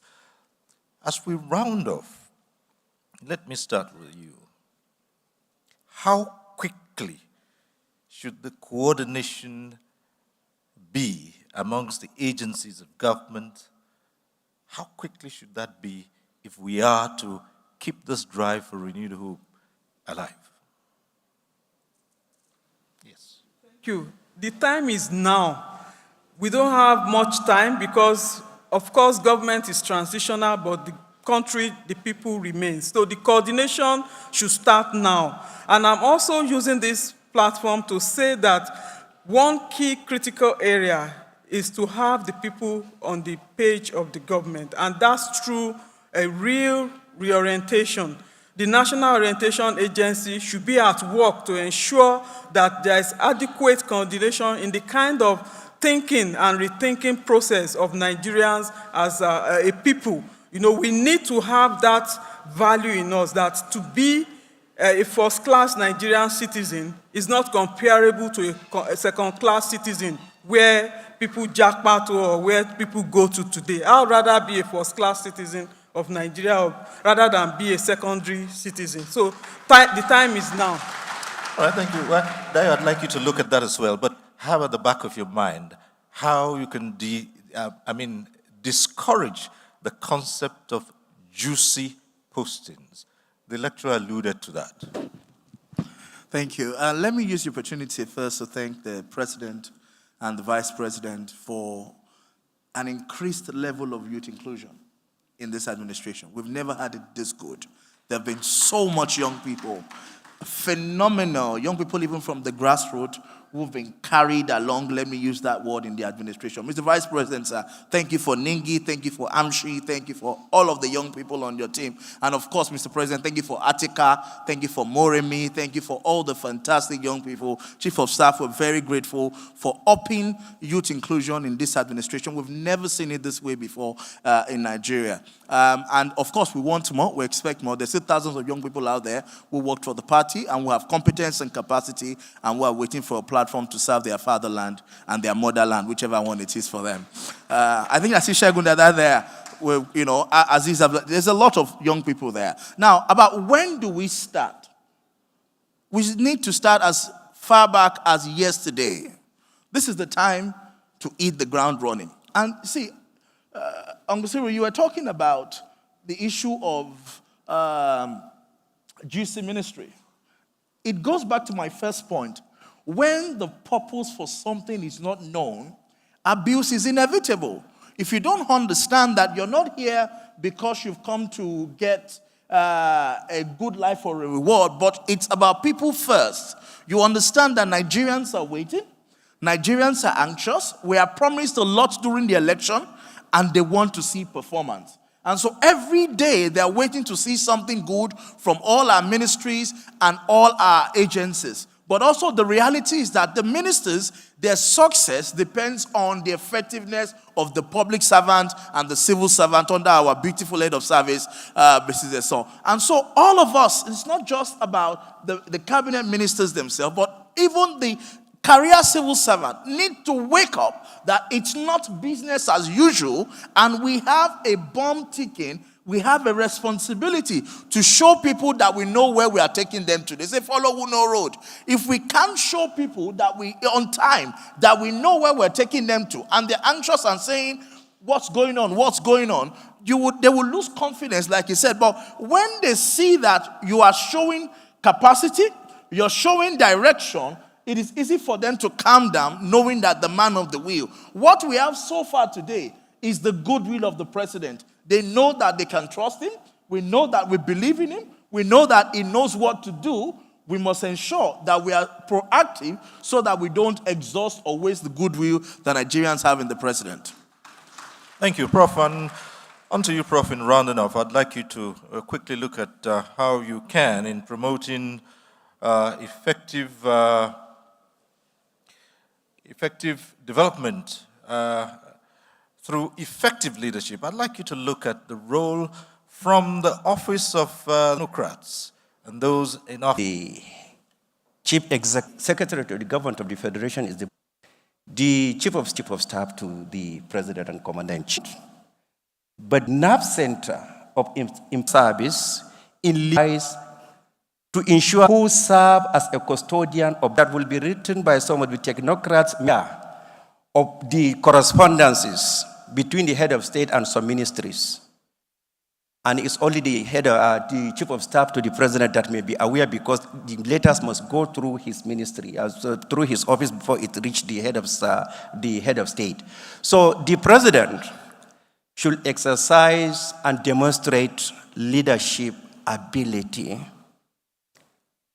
to ensure that the delegative responsibilities are effectively respected, that each for its responsibility and each for its jurisdiction and authority. Without that, if the president just leave it as it is, without delineating the functions and the roles of these three principal officers, the permanent secretaries then will now run to any of the offices, depending on the one that is on the book, what you call green book, or the most favored, based on their perception. So all in all, what I am saying is, whether it is the secretary to the government of the federation, the chief of staff to the president, or the head of civil service, it depends on their relationship with the president based on the perception of the principal officers that make them to act. But the president, based on the missions and the visions that I have seen, I think he is capable of carrying along through each of the ministries, performing relative to the areas of their jurisdiction and function. And may I seize that opportunity to say that we are only hammering on the Federal Republic of Nigeria. We have to take into cognizance the subunit that make up the Federal Republic of Nigeria. A success of the Ministry of Agriculture depend on the ability of Yobe, Adamawa, Taraba, Borno, Sokoto, Zamfara Ministry of Agriculture to align with. And then the successes of the state ministries also depend on the successes of the departments of agriculture in the respective local governments. So when you are talking about coordination vertically, you just don't have to neglect the horizontal coordination between the tiers and the arms of the government. Thank you very much. All right, thank you. And it is on that note we round off this segment of the symposium. I'd like you to once again appreciate the discussants. Mufuliat Fijabi, thank you. Dayo Israel, thank you, always a delight. And Professor Ibrahim Umara, thank you very much. Your Excellency, Mr. Vice President, that concludes this segment of today's program. And at this point, let me call on my colleague, Eugenia. Right, there you are. Right, it swings back to you now. Thank you.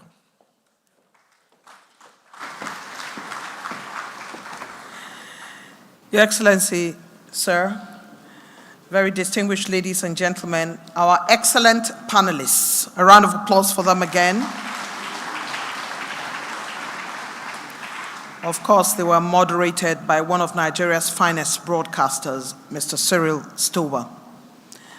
High points at this time: renewed hope for a secure nation, renewed hope for a government that carries the youth along, renewed hope for good governance, renewed hope for adequate coordination and deployment, renewed hope for gender equity, renewed hope for effective leadership and effective relationship between the office of the SGF, Chief of Staff, and Head of Service.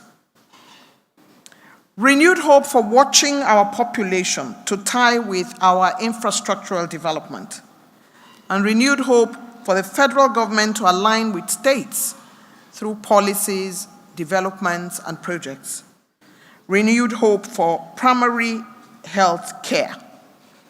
It is important, Your Excellencies, distinguished ladies and gentlemen, to tie this panel discussion and circle it back to Dr.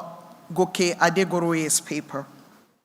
When Mr. Dayo Israel was thanking Mr. President and Mr. Vice President for the likes of Special Advisor Princess Atika and her colleagues in the youth generation for whom we are all very proud of them, I recalled a segment of the paper of Dr. Adegoroye where he says, it is the role of the permanent secretaries to show the way in the limits of the young persons in government, the limits of their know-all posture. That doesn't remove from the fact that young people are exceptionally brilliant, highly digital, and have a focus of where they are going. When you meet them, you know that there's a lot to learn. Your Excellencies, distinguished ladies and gentlemen, many years ago, about 7, when I retired from active public service, I went to the United Nations Institute of Aging to go and learn how we age. And I found that it was important to have intergenerational aging. Older people with their wisdom, younger people with their technology and their forward-driven ideas. And I was sent to that establishment by a woman who has spent all her time working on the aging population. A woman who sat in the NGO space and built capacity for so long. I was sent there by a lady called Dr. M.M. Omakwaru, whom the federal government deemed fit to make Director General, National Senior Citizen Center. And when she sent me there, she said, there's a lot to learn in the aging space, and indeed I learned a lot. It's critical that young people understand that they need old people, elder citizens, and elder citizens understand that they need young people. I dare say that His Excellency President Tinubu, His Excellency our special guest of honor, understand these dynamics and this interrelationship. We thank you, sir. We thank Mr. President for taking this on board. A round of applause for them. Your Excellencies, distinguished ladies and gentlemen, at this time I would like to invite for an intervention His Excellency, the Speaker of the House of Representatives, Right Honorable Tajuddin Abbas.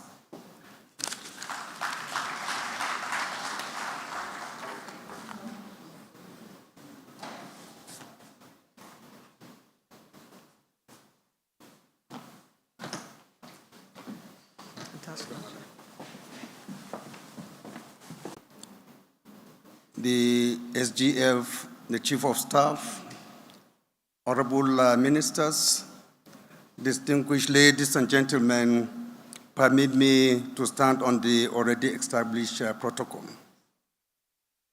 I am not slated to speak. It is, I think, an impromptu decision that I need to say 1 or 2 words on behalf of the National Assembly. So please forgive me for not going to be very elaborate because it's not something that I have prepared in advance. Nonetheless, I would want to, on behalf of the Senate President,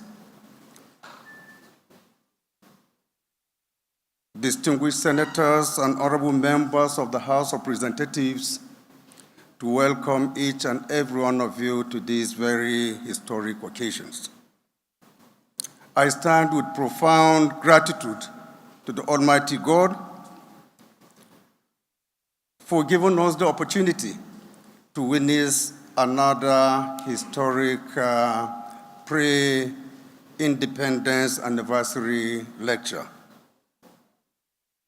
It is indeed very gratifying that this year's choice of a theme is apt. It is cogent, it is important considering the socio-economic crisis and issues that we have been bedeviled in this country. And I'm particularly happy on the choice of the speaker, the lecturer on this particular lecture and symposium, which I believe has been very bold. He has been very bold, very frank, and very courageous. Most of the things he mentioned are things that the Nigerian project needs to really reflect on, needs to really think about, because they are those things that if only we sit down and do, this country would move to a greater height. The panel of this that the Nigerian president emphasized concerning all nations have not taken serious. The up with a living wage. He is paid enough country children to school. Today in the Nigerian project, this is what is completely absent. The level of our wage, I don't see how any Nigerian can be able to, on this administration, to please look into this issue. Let us, for the very first time, sit down and look at means and ways of coming up with an effective living wage system. A wage that each and every Nigerian, irrespective of your position, you have enough to eat, you have enough to pay rent, you have enough to pay for your transportation to office. Unless we solve that problem, the issue of corruption will continue to be just a myriad. Fight against corruption will not succeed. So thank you, honorable colleagues, for this opportunity given to us.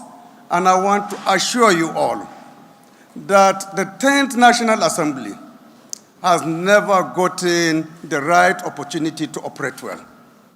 Because this is the only time in the short history of Nigeria that you find the president of the country as an ex-National Assembly member, the vice president as a former National Assembly member, the SGF as the former National Assembly member, the chief of staff as former National Assembly member. Majority of ministers sitting here all happen to be product of the National Assembly at one time or the other. So we are lucky in the National Assembly that we have our own people whom we are thinking in the same lane that are also on the other side. So we have no excuse. We have no excuse to the Nigerian people that we cannot be able to succeed, particularly at this very trying time. We have people from the other side that are willing to come to us. And we are people as well who are willing to also go to that side for us to harmonize, to partner, to collaborate in ensuring that the Nigerian people get the best out of us. I would want to seize this opportunity on behalf of the National Assembly to congratulate the President, the Vice President, the entire executive branch, and indeed the Nigerian people for this golden opportunity we have to celebrate the 63rd anniversary. It is an opportunity for us to reflect on where we have gotten it wrong in the past and be able to come up with solutions that will ensure that the future is going to be a much, much brighter one. I thank you all for listening, and I wish you all the best. May God bless the Federal Republic of Nigeria. Thank you very much.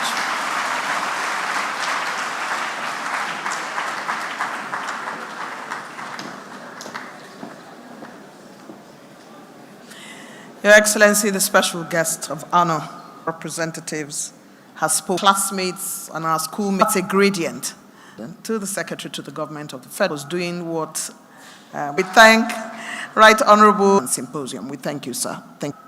The Secretary to the Government citizen in the room here today to invite our special guest of honor. Says that special guest of honor to come forward and make his speech. Your Excellency, sir.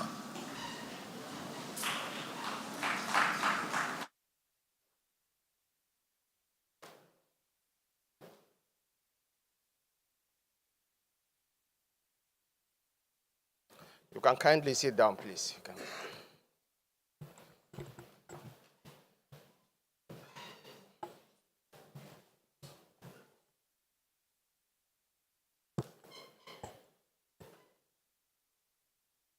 Born in Zaria in 1962, she calls herself a media personality, a multi-talented broadcaster, a consultant, a poet, and a writer. But she is much more than that. She is an activist, she is a feminist, and for well over 2 decades in primetime television. She was Nigeria's answer to Oprah Winfrey, Christiana Amanpour, Katie Couric, and of course, Barbara Walters rolled into one. Thank you so much, Eugenia Abu. Your Excellency, the Speaker of the House of Representatives, Right Honorable Tajuddin Abbas, the Secretary to the Government of the Federation, Senator Dr. George Akume, the Chief of Staff to the President, Right Honorable Femi Gbajabiamila, the Head of the Civil Service of the Federation, Dr. Folashede Yemi Esan, members of the Federal Executive Council President, special advisors and other senior aides to the President, permanent secretaries, directors general, and heads of extra-ministerial agencies and parastatals, members of the diplomatic corps, our royal fathers, elder statesmen and captains of industry, distinguished presenter of the anniversary lecture, Dr. Adegoke Adegoroye, members of the organizing committee of Nigeria's 63rd Independence Anniversary Public Lecture, honored guests, distinguished ladies and gentlemen. Today we gather to honor Nigeria's journey to redefine its destiny. Today we stand on the precipice of history to reflect upon a nation that has defied the predictions of doomsayers, a nation that has become the metaphor of resilience. Over the past 63 years, we have not only survived, but thrived because of our collective resolve, our commitment to progress, and the enduring spirit of unity that binds us together, from Aba down through to Ogbomoso, to Zaria, to Burning Kebbi, despite the conspiracies of minor vested interests. While this anniversary offers us another opportunity to acknowledge the cross-regional bonds that kept us standing as Africa's most populous nation and largest economy, we are here to remind ourselves that the future we promise Nigerians isn't an empty performance for electoral purposes. You can't renew the hope of the nation unless you are prepared to pursue bold reforms. And President Bola Ahmed Tinubu has undertaken to build a country where the economic independence of each citizen is guaranteed, where none of us has to depend on unspecified handouts to earn a living. Your Excellencies, ladies and gentlemen, our history, like that of every nation, isn't just a record of surviving attacks on our sovereign integrity and social welfare. Our history underscores the commonality of our shared humanity. The most recent memory, the COVID-19 pandemic, for instance, brought this starkly to the fore. The tragedy reminded us that viruses do not discriminate based on ethnicity or religion, and that our strength as a nation is driven by our collective faith in the ideal that define us and the moral character of our leaders. Your Excellencies, ladies and gentlemen, I love Nigeria. I believe in the Nigeria project. Not because of my vested interests. I am 57 years old. As per the UNDP, the average age of a Borno man is 47. So I'm well past my prime. Certainly not because of my family. I have only a wife and 3 kids. I believe in Nigeria because if Nigeria works, the black man works.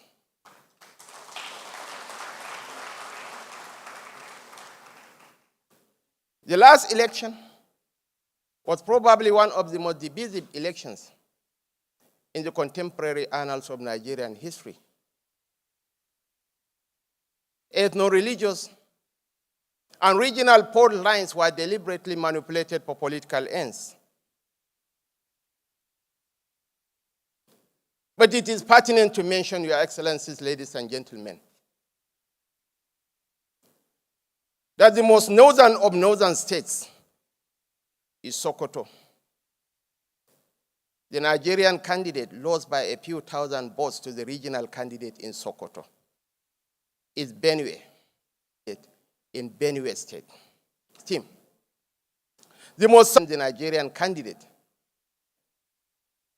Nyesom, is populated by careful snails who do carry Adela Kunz. The Kingsley, the Abdul Qadir Balarabe Musas, the Bala Usman, we saw Nyesom Wike. And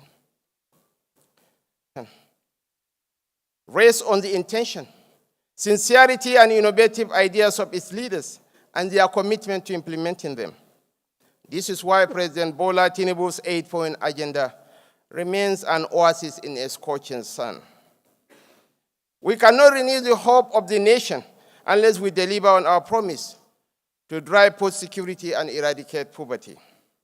We cannot foster economic growth and nurture job creation unless we facilitate access to capital, enhance national security, and optimize the business environment for our enterprises. We are going to uphold the rule of law and fight corruption to design the Nigeria of our dream. We can't achieve any of these unless each citizen remains a strategic partner in pursuit of our ultimate national interests. At 63, we recognize that what has sustained us and propelled us forward is our collective belief that overcoming the challenges we have inherited necessitates sacrifices, especially from us, the leaders. We are driven by the realization that these sacrifices are not for naught. They are investments in a brighter future, investments that will redeem the fortune of our great generation and guarantee the well-being of generations to come. Your Excellencies, distinguished ladies and gentlemen, the present administration also recognizes that the sacrifices made by each Nigerian will never be in vain. Such solidarity with our economic revival strategy, from the bustling streets of Lagos to the serene landscape of Enugu, has inspired our focus on diverse sectors, from agriculture to digital technology, from healthcare to education. We knew from the starting point of this race to serve the people that the track will not be without its holes and thorns. We knew that challenges will arise and obstacles will test our resolve. But as our history has shown, Nigerians are too ambitious to be broken by a temporary setback. We are going to emerge from this phase of our reform stronger, each of us with renewed hope, as we honor the labor of our heroes past, as we reflect on the values and principles that have brought us this far, as we strive to excel in all that we do, and as we work together towards a future where opportunity knows no bounds. Let's remember that our most potent weapon is the overriding resolve of the majority to choose unity over chaos and democracy over anarchy. Thank you, and happy independence. I'm done.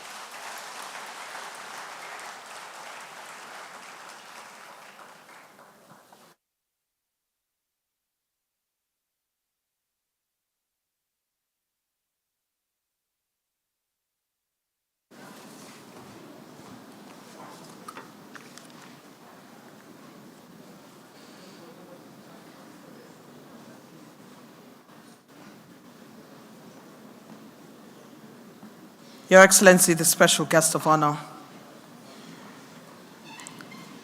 what a powerful speech that was, truly powerful, about the fact that our potent weapon as a nation is to choose unity over and above anarchy. In addition to that, the government in this administration plans to enhance national security, uphold the business environment, uphold the rule of law, and to remind ourselves as we gather here that the future promised Nigerians by His Excellency the President and the Vice President is not an empty talk. And the future of any nation rests in its plan to innovate and create.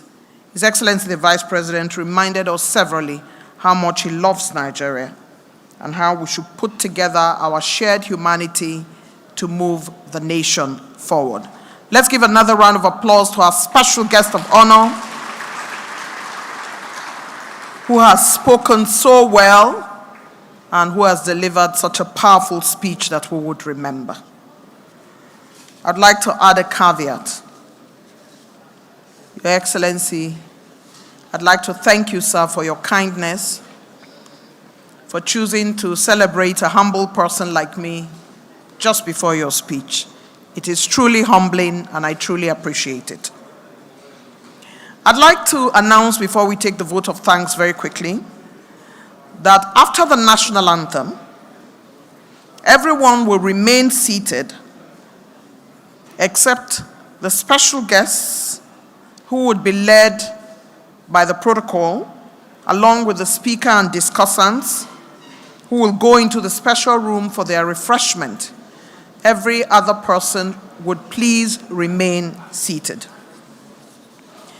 Your Excellency, sir, the Vice President of the Federal Republic of Nigeria,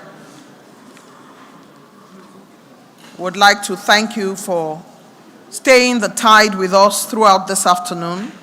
And you were a bit distracted when I thanked you, sir, for just making such an incredible honor at this time to my humble self. I thank you, sir. At this time, I'd like to invite a woman very much after my heart. May I please ask you to be quiet at the back? Our special guest of honor is still in the room. Can the ushers keep it quiet at the back, please? Thank you very much. Your Excellency, I'd like to invite a woman very much after my heart, sir. One whose father was iconic and whose name you mentioned in your speech. In her own right, a very cerebral woman.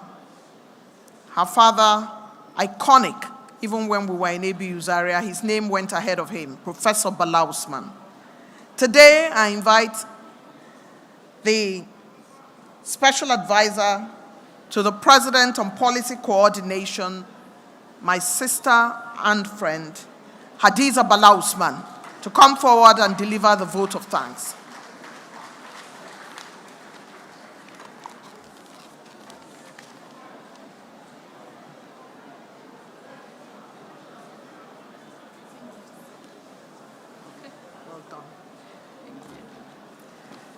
The Vice President of the Federal Republic of Nigeria, His Excellency Senator Kashim Shettima, GCON, the Speaker of the House of Representatives, Dr. Tajuddin Abbas, the Secretary to the Government of the Federation, our very own Senator George Akume, the Head of Service of the Federation, my dear sister, Dr. Folashade Yemi Assam, the Chief of Staff to the President, Right Honorable Femi Gbajabiamila, the Honorable Ministers here present, the Permanent Secretaries, our distinguished members of the Diplomatic Corps, ladies and gentlemen. My job here is primarily to thank you all for being here, to appreciate the mandate that has been given to the Interministerial Committee for the 63rd Independence Anniversary celebration. This committee was ably chaired by the Secretary to the Government of the Federation, His Excellency Senator George Akume, to coordinate this series of events that are started on Monday and will culminate on Sunday. I would also like to express our gratitude to His Excellency, the President of the Federal Republic of Nigeria, His Excellency Bola Ahmed Tinubu, GCFR, for giving us the opportunity to serve Nigeria on the platform of the Interministerial Committee. Similarly, our appreciation goes to the Vice President, His Excellency Senator Kashim, GCON, for gracing this occasion in person and presenting a very exciting submission. This event will remain an interesting part of our 63rd independence celebration. We'd also like to appreciate our keynote lecturer, Dr. Ngoke Adegoroye, for coming and giving us a very enlightening presentation. The details, which was also further expatiated by our panelists. The panelists that have come from across Nigeria to deliberate on his lecture, I would also like to extend the appreciation of the Interministerial Committee. On that note, I would like to once again thank the President for granting us this privilege to serve on this committee, and also to thank everyone for gracing us with their presence at this event. Thank you very much. God bless us all, and God bless the Federal Republic of Nigeria.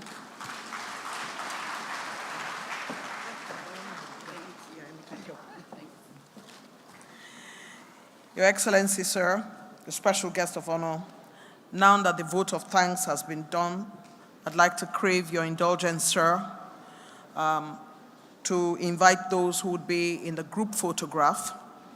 I'd like to invite all those who are seated on the black chairs, except His Excellency at this point. Everybody sitting on the black chair should please come forward. Your Excellency, the SGF, Head of Service, Minister of Information, everybody on the black chair should come forward. All special advisors should come forward. All honorable ministers should come forward, please.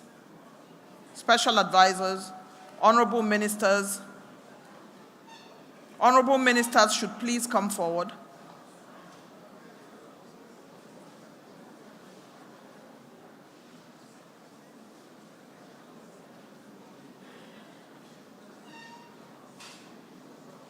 And that is the group photograph.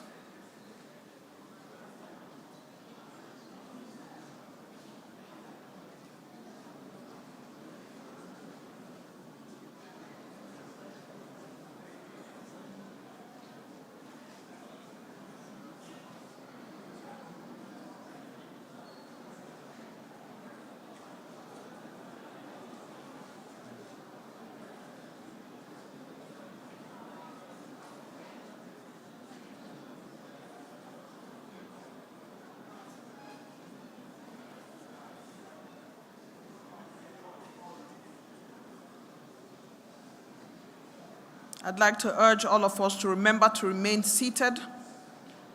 His Excellency and the special guests will depart.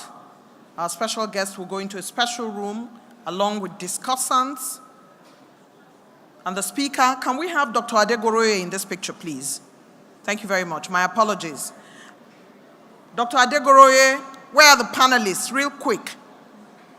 The panelists, Your Excellency, I crave your indulgence. The panelists, please. Mr. Cyril Stober. Make your way quickly. This was a symposium.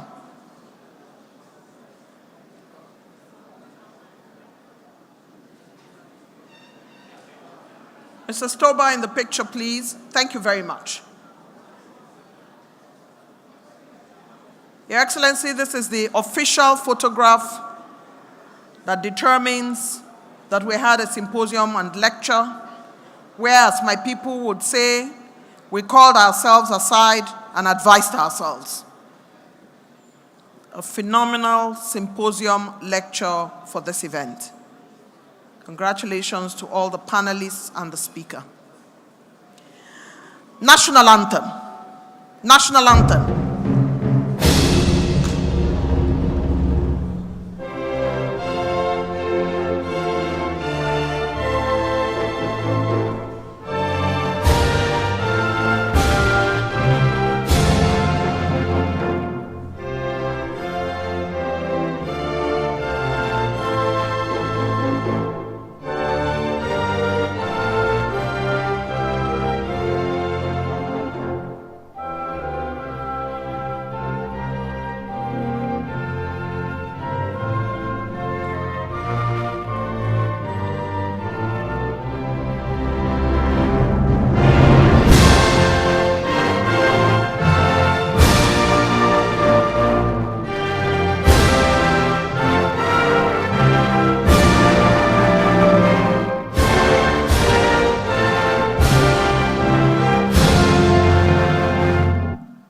Excellency, once again, we thank you for coming. We thank all participants for being part of this.